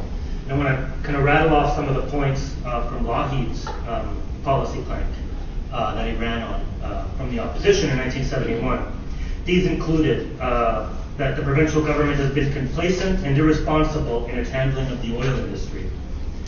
That the provincial government had failed to maximize the revenue potential of its resources, that the government is over-reliant on the oil industry and needs to actively diversify the economy, that the government has wasted an opportunity to put energy revenues to work for Albertans by creating secondary and value-added industries. This is the Conservative Party and their platform in 1971. The government's response during that election to the Conservative Party's policy platform was that it is harmony between, and this is a direct quote from Soviet commercials and ads, it is harmony between the government and industry that has brought record profits to Alberta. This government has always preferred to influence industry in a quiet manner that normally results in voluntary adjustments by private business than to enact through legislation. So you can see all these years later, we're very much hearing the same thing from government and hearing the same thing from opposition, although it's now the Conservatives that are actually in government. Of course, Lougheed won that election and actually moved quite quickly his government to implement some of these policy changes and recommendations. Very quickly increased royalties from 16.5% to 25%, established a Heritage Savings Fund, where 30% of the province's renewable resource revenues went, plus any return on investments. Developed an economic diversification strategy, whereas we weren't just taking the stuff out of the ground and shipping it abroad, we were actually using it to develop secondary and tertiary industries, value-added processing, spurred the creation of forestry in Alberta, and in 1973, the Yom Kippur War and subsequent oil embargo resulted in the price of oil quadrupling that year from $3 to $12 a barrel. And that marked the beginning of Alberta's first boom. And then that boom just got boomier and boomier, if that's a word. So when the situation in Iran exploded in 1978 with oil worker strikes and the Iranian Revolution, and eventually the Iraq invasion of Iran in late 79, the price continued to rise steadily until it was $36 in 1981.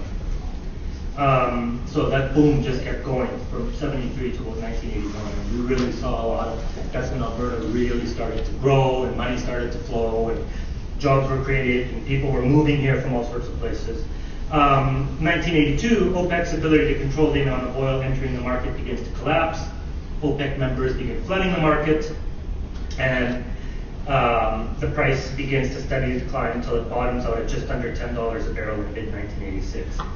The result, Alberta enters its first oil bust. After this huge boom, we're in a bust.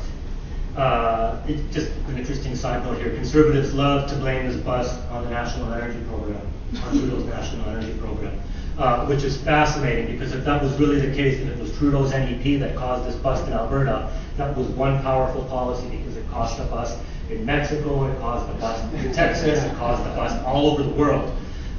Really, it was just the flooding of the market and bad timing on the part of the federal Liberals.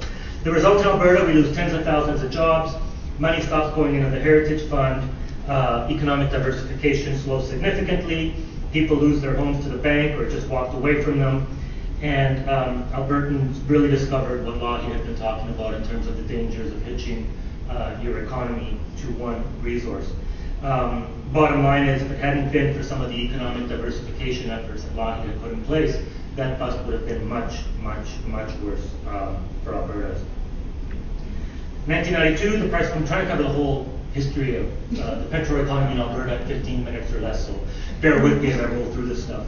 1992, price of oil started to recover, and activity in Alberta's oil patch is picking up again as the price of oil starts to increase. And Ralph Klein gets elected leader of the Conservative Party and subsequently premier of the province. And what Klein was able to do when he gets elected in 1992 is he's able to leverage Albertans' experience of the recession that they had just gone through. People losing their homes, people losing their jobs, all of this stuff. And the fact that as a result of this recession, we've racked up a provincial deficit and a provincial debt. And frankly, the lame duck premier that preceded him, he was able to leverage all of those things into strong, strong public support for neoliberal economic policies in the province. That's when the political paradigm in Alberta starts to shift from what Lougheed had put in place in 1971, which was very much still a conservative, kind of capitalist set of politics, but very much with a larger picture towards long-term visioning, towards value added, towards public interest, and those kind of things. It's with the selection of Klein and his ability to leverage those things that we start to see a sharp shift to the right in the economic paradigm that governs the province, and it becomes critically important to the issues that we're talking about today. He was able to convince Albertans that the problem was not with the province's revenues, even though it was this downfall in the economy, but rather with the province's spending. Cuts to public services, laying off thousands of Albertans, imposing wage rollbacks on those that got to keep their jobs, stop spending on public infrastructure, just got rid of any support for economic diversification, passed a zero deficit law, abandoned the policy of counter-cyclical spending, where a government spends during a bust and pulls out during a boom to balance the economy a little bit, abandoned that, introduced a flat tax, introduced inflation indexing, and new tiers of royalties to reduce royalty rates, and struck a deal with the Liberal federal government, and McCullen at the time, to establish the 1% pre-payout royalty rate for the tar sands to encourage investment and their development. This was the claim. These are the policies, those ones that I just rattled off, that we're still feeling the impact of today. In the short term, what those policies did is that just as the economy was starting to take off again, here comes the government and pulls everything out. Lays people off, stops spending, makes everything worse, and actually extends this economic bust that the province was going into. Puts downward pressure, increases unemployment, puts downward pressure on wages. Starts to introduce user fees on things like registries, starts to privatize services, sells off the public businesses that Peter Lockyer set up, particularly the Alberta Energy Company, sells them off for a dime, essentially a dime on the dollar of their value. And at the same time, it reduces government revenues, the changes in royalties, the changes in taxation, $2 to $3 billion a year because of the tax changes, and another $4 to $5 billion as a result of the royalty changes. That's what I got rid of in terms of government revenues, which was able to reinforce his message that government is broke and can't afford to spend, and further justifies pulling further out of the economy. The big picture, to bring it back to our topic today, is that these moves by Ralph Klein made our economy more dependent on oil and gas than it had ever been in its history. There was no diversification, there were no other industries, government stopped employing people almost entirely, oil and gas was flourishing because of lower royalty rates and lower corporate taxes, and our government becomes more and more dependent on oil and gas. These same policies had some of the impacts on the environment because they were encouraging development of oil and gas beyond anything else that we've seen some of here already, so I won't go into detail on those. Price of oil continued to climb. We're back into another boom in the late 1990s, early 2000s, but the government's policies didn't change. Even though the price of oil went up, we didn't need to encourage investment anymore. The government's policies didn't change. Taxes and royalties remained low, and natural gas prices going through the roof meant that our revenues were almost entirely dependent on royalty revenues from natural gas. This is when investment in the tar sands really takes off, but the contribution to government revenues was minimal because of the 1% startup royalty rate for tar sands operations that Klein had set up. So we weren't getting any money. In fact, for most of Ralph Klein's tenure, the government was bringing in more money from gambling and liquor than it was bringing in from royalties, which kind of highlights how ridiculously low those royalties were. Period is normally referred to as an oil boom, but it's more accurately labeled a construction boom. Most of the jobs created during the period were construction jobs. They weren't oil extraction jobs, they weren't refining or processing jobs, they were construction jobs. By 2006, there were 200,000 people employed in the construction industry in Alberta alone. And that was still not enough to meet demand for labor. This was at the height of that boom in 2006. This is why the government authorizes the import of temporary foreign workers. Massive influx of people into the province from other provinces and other countries had a huge impact on what life in our province looked like for everybody. Hospitals were overcrowded, schools were overcrowded and falling apart because Ralph Klein hadn't invested in infrastructure because he couldn't go into debt. Homelessness increased tremendously. Vacancy rates went down to almost zero across the province.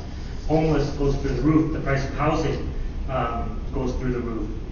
And then, of course, the inflation that accompanied the boom made housing, food, utilities prohibitive for many people in the province. Especially when you consider that during the entire boom period, workers' wages in Alberta didn't actually keep pace with inflation. Right? Inflation went like this during the period of that boom, and workers' wages flatlined. Albertans were making more money, but the interesting thing is that they weren't making more money because their wages went up. Albertans were making more money because they were working longer hours than they ever had before, working longer hours than anybody else in the country to keep up and pay their bills and pay their costs. Ridiculous thing is that at the height of this boom, with inflation going crazy, nobody being able to afford anything, is when the government decides, hey, now we've got money, let's start reinvesting in infrastructure in particular, because our infrastructure was $7 billion in deficit at that point in time. So what they do is they decide this is a good time to start investing in infrastructure. The problem is that all of a sudden we've got an overheated economy that government decides to start throwing money into, which further increases inflation, further exacerbates job shortages, and just makes the whole provincial thing go crazy. The cost of businesses, cost of doing business in Alberta goes up, small businesses disappear almost entirely. People can't afford to hire staff for their small businesses. The petrochemical industry, which Lockyer had worked so hard to build in the 70s, starts to leave because they can't afford to do business in Alberta anymore. So other industries have to shut down. This is kind of the essence of the petro state, right? The only industry that can survive in the province is the one that's thriving. and that's oil and gas. Everybody else can't afford to do business here. It starts to shut down. The result, ultimately, is we become yet again even more dependent on oil and gas in this province for our provincial revenues, for jobs, for investment, for everything. I'm going to jump ahead to what the picture looks like today, because I've only got a couple of minutes left here. Bottom line, still not reinvesting in people in this province. All the money we're making in this province, for the most part, is going to oil and gas. There have been some small budgetary increases in the last year, particularly in this last election budget. But the reinvestments have been minimal, and in most cases not enough to account for population growth and inflation. Areas like healthcare and education continue to struggle to recover from underfunding of the past. And one of the things the government did when the economy collapsed in 2009 is cut royalties. They played with the idea of increasing them a little bit. When the economy collapsed, they introduced a bunch of breaks to encourage more investment. Makere alluded to those at the beginning of the conversation. In 2011, they made those breaks permanent and rolled them into the royalty regime. So despite Ed Stelmach getting yelled at for tweaking royalties are actually worse off now than they were before he ever even looked at the regime. The budget that's just been approved yesterday in the provincial legislature, here's where the revenue is coming from in Alberta. Personal income tax accounts for 23% of provincial revenues. Corporate taxes account for 11% of provincial revenue. And the big one, non-renewable resource revenues account for 28% of provincial revenues, provincial government revenues in the current budget. Government is projecting that by 2014-2015, it will be 33%, fully 1/3 of provincial government revenues coming from oil and gas developments. And primarily the tar sands, because our oil is going down, we're getting almost no royalties from that. Our natural gas, the price has bottomed out, so most of that is coming from tar sands operations. Job breakdown in Alberta, 7% of our workforce works directly in oil and gas extraction, and another 7% works in oil and gas related construction jobs. So 14% of our workforce in this province is directly or very closely indirectly linked to the oil and gas sector. Add to that the people in the service industry, the transportation industry, the manufacturing industry that have indirect jobs related to the industry. You start to get a sense of how massive this industry is for this province. Of course, what all of this means is some very negative impacts for Albertans and for our community, for democracy, for all of that. We've got greater dependence on oil and gas revenues than we ever did. The government's not going to do anything to impact these corporations on which it's so dependent for revenue.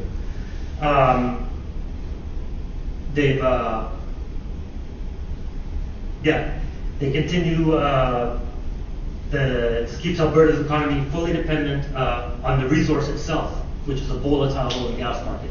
When the price of oil spikes, we've got money to spend on healthcare and education. When the price of oil drops, we lay off teachers, lay off nurses, get rid of doctors, all of that, right? There's no consistency, there's no planning, there's no long-term well-being. So that's further damage to public services that's still not recovered from the last round of cuts. No economic diversification, no environmental sustainability, because the imperative is to get it all out of the ground and sell it as quickly as possible.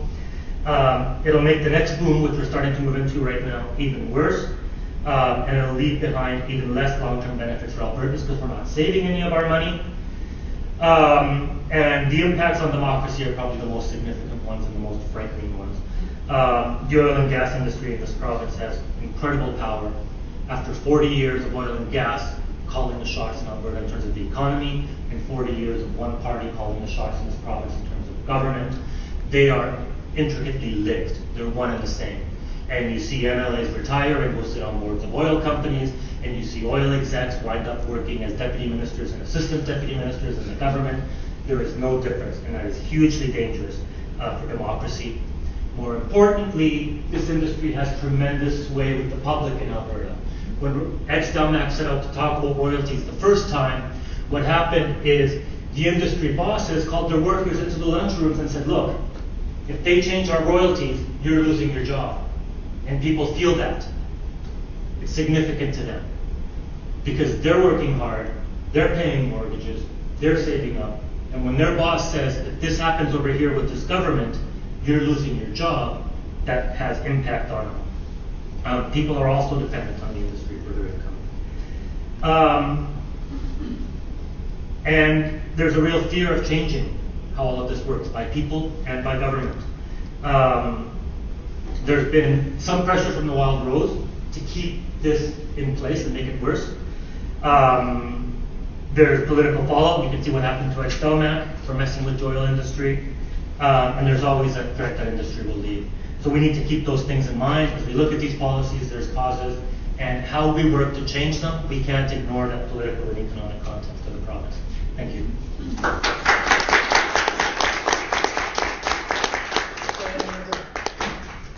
so sorry to rush you, Ricardo, because these are such frightening statistics, and I'm so struck yet again with the similarities between Alberta and New Zealand, and I'm mindful too of how Roger Douglas came to Alberta and sold out economic policies. I don't think there was any persuading needed, and so I see so many parallels. Now it's my absolute pleasure to introduce Jessica Cardinal. Jessica, please. Thank you so much. She's from the Keepers of the Athabasca, from Kikuno Métis settlement, which is about 2 hours northeast over here, and thank you very much. And she's left her baby behind to come and talk to us this afternoon, so thank you very much. Yeah, thanks. I just want to thank Makere for inviting me to talk. It's very humbling to be in this position. I'm more comfortable in that position. So this is, and I recently been pointed out that I'm an amateur, so I'm new to this kind of position, but I have some information to share with you today that I think will be of value to you. I just want to present Makere really quick with just a little token of appreciation. It's just a native art, just teaching. Thank you, Makere. Yeah, sorry. Thanks. And just to try and compete with all the good speakers here, I have prizes.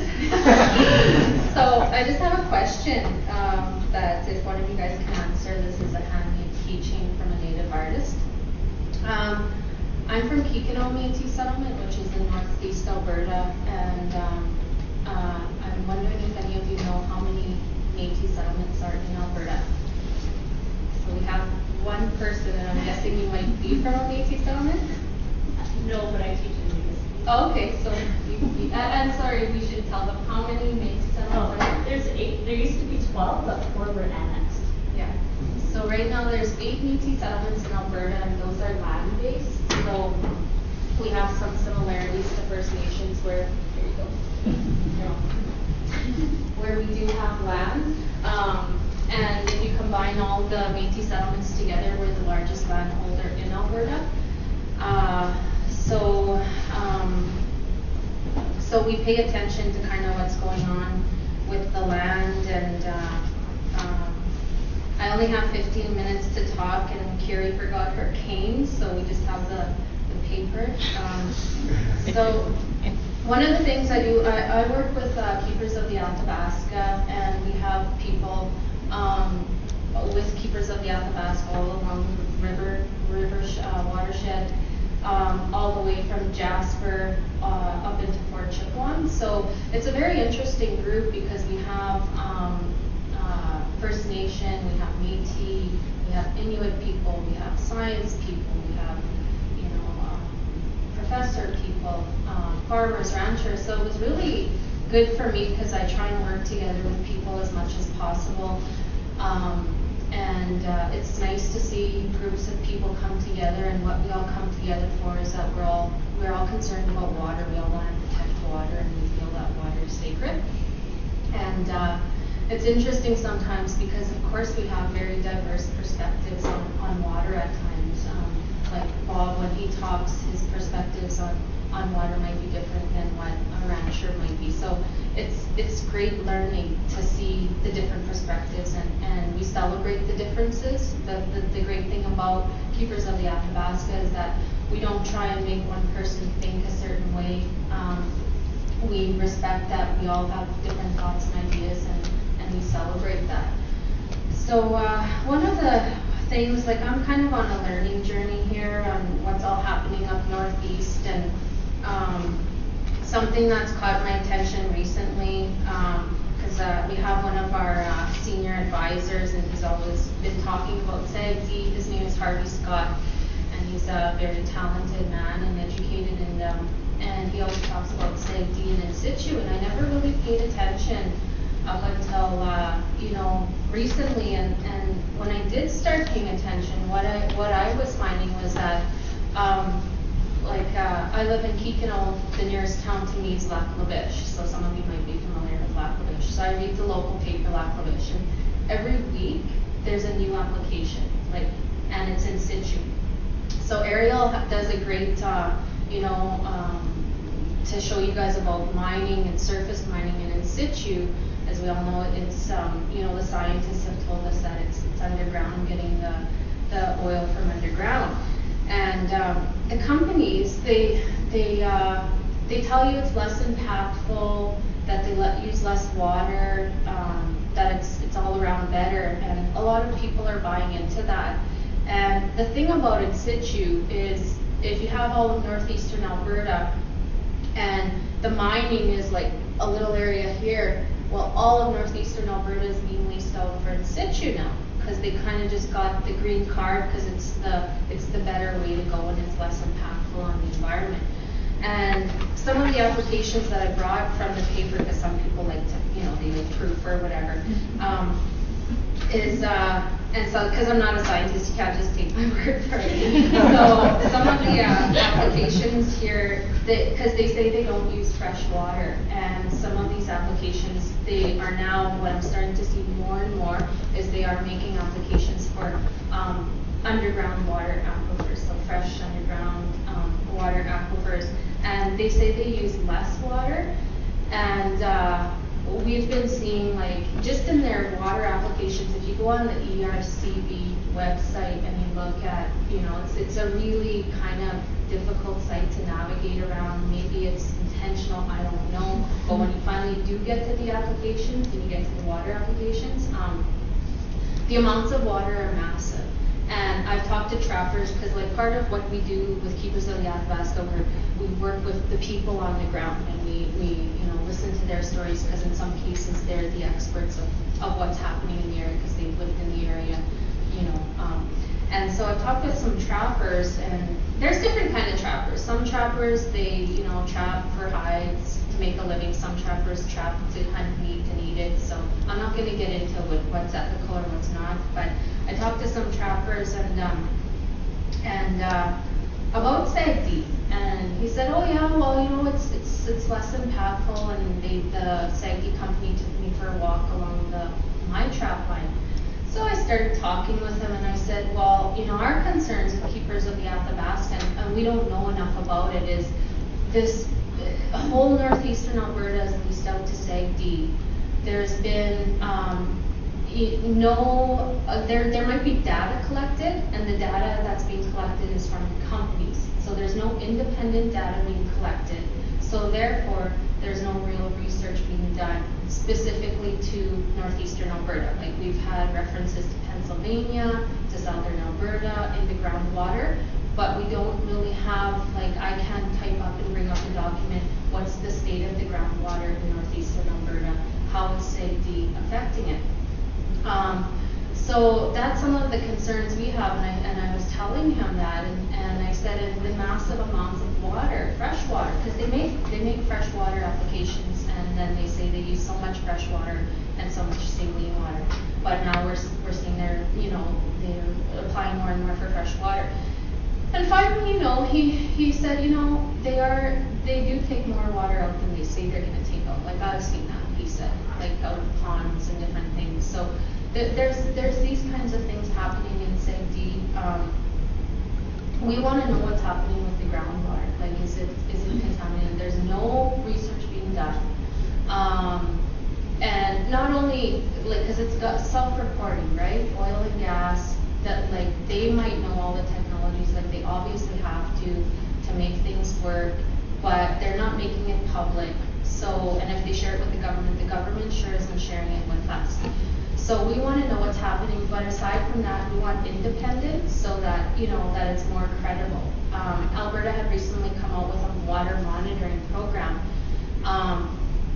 And that's all theory right now because it hasn't been implemented. Like I haven't seen an actual document of this top of the line water monitoring program, nor has it been implemented. And what some of our concerns are is, like I said, going back to the newspapers, it's every week that these applications are coming out for safety. So, you know, and we kind of work with communities like Bob's in, you know, it's like slow down, you know, like it's way too much too fast. Like a lot of, like I know Treaty 8, they have done a memorandum of understanding to say we want a moratorium on development. So what that means is we're not trying to stop what's already happening. Like we're trying to be realistic here. We know we can't stop it all.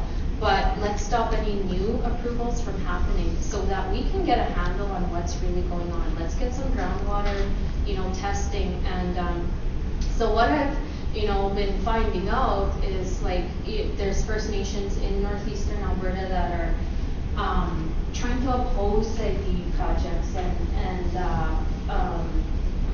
the government will say, well, what's your scientific proof of that, you know, that it's not that there's risks or whatever. Well, there is no scientific proof.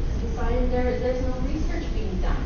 So what I'm learning is the experts are actually the elders. The elders are the experts on what's happening with the water because they've been there, you know, from time before the oil companies were. So if you really want to know right now what's happening with the groundwater, those are the people to talk to.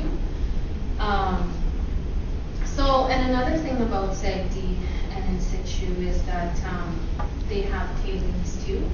So they make actual applications for disposal of their tailings in the ground. So if it's all of northeastern Alberta, you know, this is northeastern Alberta, this is mining, and the rest is SAGD. Every one of those projects has tailings. So now they're actually making applications and they store these tailings in the ground. So, and one of the biggest arguments that pipeline opposition makes is the integrity of the pipe. If the pipe bursts, what are the risks? Well, it's kind of the same for SAGD. If these pipes that they're using burst, what are the risks? If these holding tanks burst, what are the risks?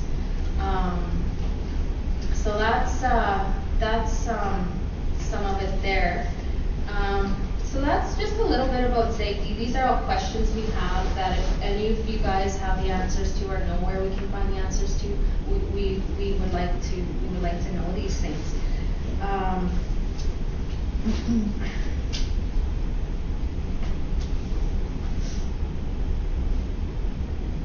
So just to close off that little discussion there is that by the government allowing these projects to be approved on a weekly basis, they're showing a lack of accountability, a lack of due diligence.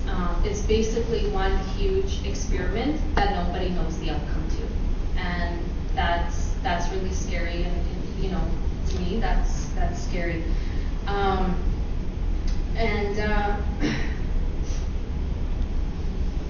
Someone asked me, what does I was asked a few weeks ago, what does an ideal world look like?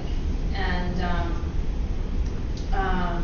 because I'm tired of going to these talks all the time and hearing all the doom and gloom and walking away feeling really heavy and, you know, not having any hope. And I think we need to start looking at, you know, what could we do? You know, like we definitely need to learn about what's going on, but what else can we do? So one of the things Keepers of Athabasca started working on is looking at alternative energy. And there will be lots of critics. Oh, it's going to be expensive. It's going to be this. It's going to be that. Well, I'm not going to listen to the critics because it's like those are the people that'll stop you from, you know, getting successful projects. But one of the things that Keepers of Athabasca is doing is we're working with some northern communities on looking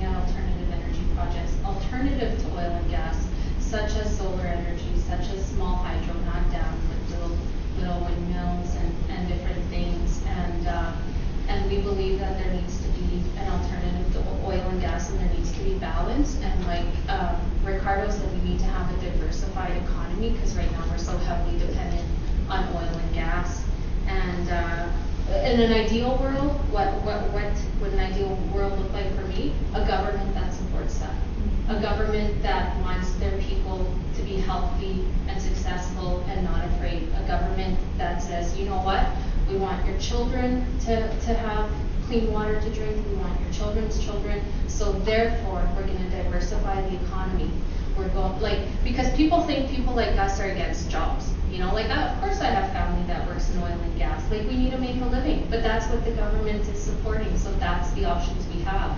What we need is a government that supports a diverse economy. So if I have a brother, who wants to be a solar panel installer, that he can get a job doing that. And what the general public, a lot of people don't know, is there's a huge market waiting to be tapped there. For the tradespeople, there's tons of jobs there. But we have more oil than we can take out. We can't even keep up. Let's use some of that money and diversify the economy and make jobs and other things. And really quickly, I'm going to take 2 minutes to talk about healing, because it's heavy stuff. Probably get emotional talking about healing now, but it's hard to hear all the time about the doom and gloom and how the animals are being affected. I remember as a girl running down a hill, and I felt like a deer. I was 2 steps ahead of I could feel 2 steps ahead of me where I was gonna land. So I have that connection to the land and the animals, and and it wounds you, it hurts you when you see what's happening, when you see the divisions it causes to people. We're oil, we're save the land, let's hate each other, whatever. Even that causes the hate, it causes heaviness. So one of the things that Keepers of the Athabasca, I have great love for keepers, but one of the things that we're doing is we're addressing healing, because we need to heal as people. We need to, so our children can be healthy, our grandchildren, so we can be healthy.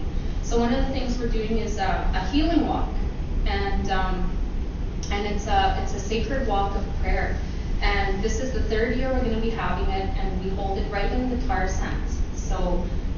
And we welcome everybody to come who wants to come for healing. And this year we're having it August 11th, and it's the day before we're going to have some events, but the day of, it's a long walk, so you can either come the day before for events. It's a 12-kilometer walk, but we do have transportation for elders, and it's a form of healing, because we need to heal, and we need to try and start working together, and life is short. And I was going to talk a little bit about water is sacred, but I'm going to save that for one of our respected elders, Roland Woodward. So I want to thank you all for, I didn't shed tears just about, but I want to thank you all for sticking around and taking the time to listen. And I really urge you to, start lobbying the governments that we need to diversify our economy, but we also need to look at reduction. Not only, because one of my last quotes here is, we have enough for the needy, we don't have enough for the greedy.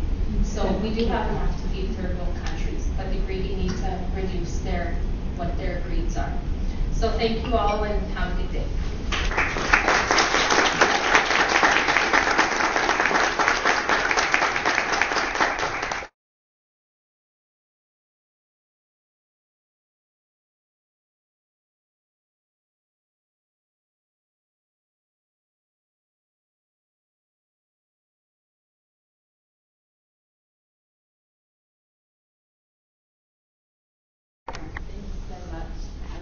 Especially thank you for the hope and for reminding us that it actually starts with us. It starts in the community, and that there are options and good things happen. Thank you. Elder Woodward, we're so much looking forward to hearing you. I'm sorry you had to sit so long. And I hope we have time for some conversation after, although we really just had the room booked till 4, but I don't think the hordes are going to be battening down the door at 4. And so... Once again, welcome here. some will say it in English. My name is Talal. One of the things, I was born in Fort McMurray. I watched what happened as it happened over the last 40, 50 years, what's changed, new technologies, the guys talking about sticking ground rods in the earth and heating up the ground, and I'm saying that technology was over the Ostra 25 years ago. I understand what he's talking about, I just haven't kept up with it. So, and then we start talking about fracking. Well, fracking has been around for a while. It's just starting to come into our being. The horizontal well drilling, like he's talking about drilling, instead of one well, they're drilling now 15 wells at one wellhead. That's happening in SAG-D country too. One of the things they say, it's less intrusive, but the first thing they do is they lease 2,000 hectares, and they say nobody's allowed to come on here because this is now our property and it's unsafe for anybody else to come onto this land. So treaty rights are being eroded. With SAG-D, one of the things they're doing is they're heating up the ground. They're steaming underground pressure. We don't know, sometimes they're going in 50 pounds pressure, sometimes they're going in 500 pounds. We don't know what they're doing.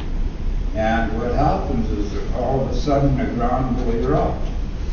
The ground will fall down. In Anzac, we've had a SAG-D blow out and cover, 40, 50 acres of heavy oil. We've had another one blow out and we had to evacuate the community.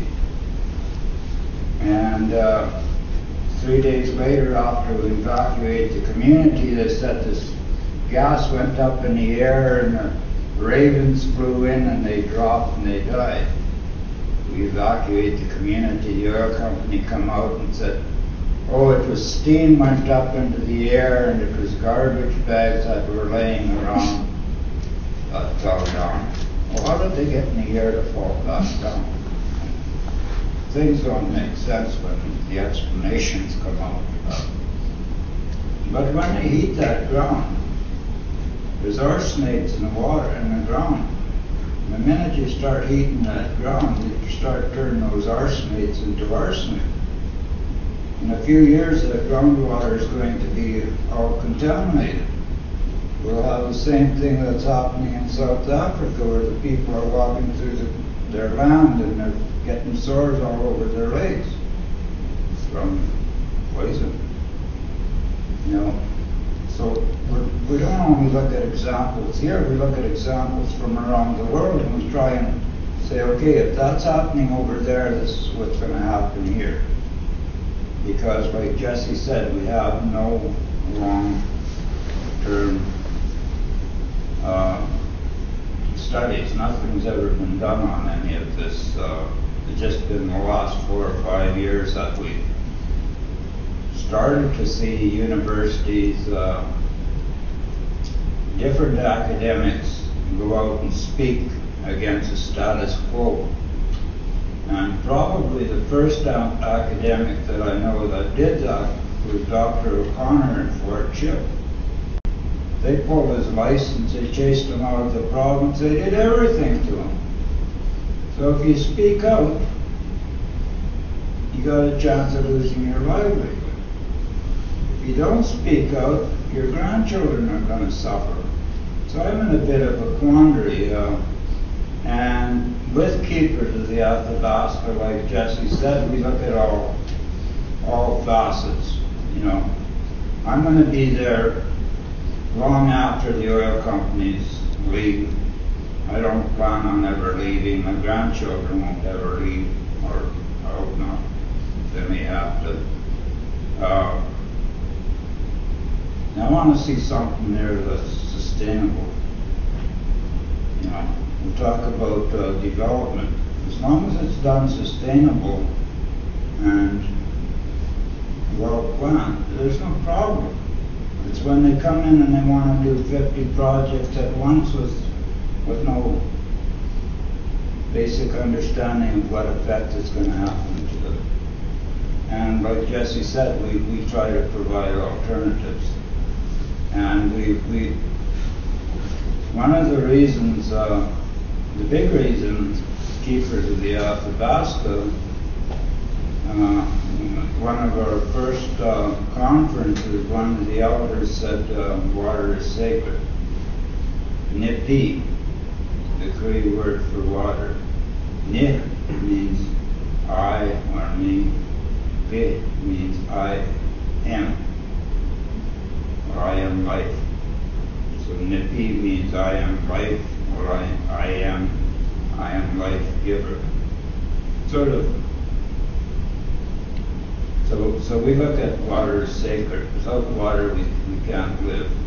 We need that in order to survive. And we need all the help from all over. Like one of the things we have problems with is websites, Facebooks, and we're not tuned into enough people. We're getting there. Hopefully in the next 5 years we'll start making bigger noise. In the last 2 years I've started to notice world organizations coming up to Fort McMurray. 2 weeks ago I hosted a bunch of bankers out of Sweden and Norway. They were up looking at investments in tar sands, and I said, how much do you guys invest? They said, lots. I said, well, start questioning some of your investments. They said, we will. Because I told them, what have the native people gotten out of the tar sands development? They said, jobs. I said, yeah. They said, you can have jobs if you have grade 12. And I said, our schools only went up to grade 9. So that, you know, we weren't allowed to even apply for most of your jobs. I said, oh, you could do something else. I said, yeah, but you need a place to stay. Unless you work for the oil company and you make $100,000, $200,000 a year, you can't afford to live in McMurray. I said, yeah, the best economic thing in Canada, you know, the average household income is $200,000. I said, yeah, but you still expect me to live on $13,000. So where's the fair balance? You know, they said, oh, you guys don't pay taxes. And I said, my brother pays more taxes. I used to pay more taxes than half of these communities are on. You know, so don't tell us we don't pay any taxes. My brother looked at his check a couple of weeks ago. He made 50 cents more in a 2-week period than he paid in taxes. So that was about $10,000 he paid in taxes. He makes good money. But he also, you know, wrecks 3 trucks a year trying to stay on the job. It costs him big money. But when you look at what's happening up there, it's not only CAP, it's not only the guys that are going up to look for work. One of the biggest problems we've got up there since everybody's been coming up there is homelessness. Drugs and alcohol are one of the biggest things. With drugs and alcohol come prostitution and other types of crime, and that's all increased. Social impact on the native people has been horrendous. You go looking at some of the reserves, houses that were built 5 years ago, they were built some standard, so they're falling apart already, you know. And it's, oh, we got free housing, you got this and you got that, yeah, but they can't live in that house because it's falling apart. You know, the stuff that they built it with is making me sick. Now, filled it full of carpets and I'm getting off gas. That's one of the things I get a kick out of is the tar sands. One of the best things to use the tar sands for is plastic production. And that's one of the things that's going to last, you know, 500 years for that little cup to got a shelf life. Plastic. It's going to happen in 500 years. I don't know if that plastic's going to be gone in 500 years. That's what they tell me. But that's a scientist. And I keep telling him, you know, science is great if you can prove an experiment 50 to 100 times over and over and over again. That is science. When you've got an idea and you think this is what might happen, that is not science, that is guesstimate. And what's happening in the oil industry right now is a lot of guesstimates are being made. But it's thanks to guys like a couple of gentlemen who spoke ahead of me that we're now understanding what some of those decisions are going to, you know, happen to us. For that, they're waving a little white piece of paper, so we may have some questions. So I'm going to leave some time open for questions, you know, but I invite everybody to come up to McMurray to get in touch with Jesse, myself, any of the other keepers, Ariel, you know, my son Cody, I know there's a couple other keepers, Mary's sitting over there, you know. We're all interested in partnering and working together, trying to come up with a solution for tomorrow, something that we can live with. For that, I say thanks.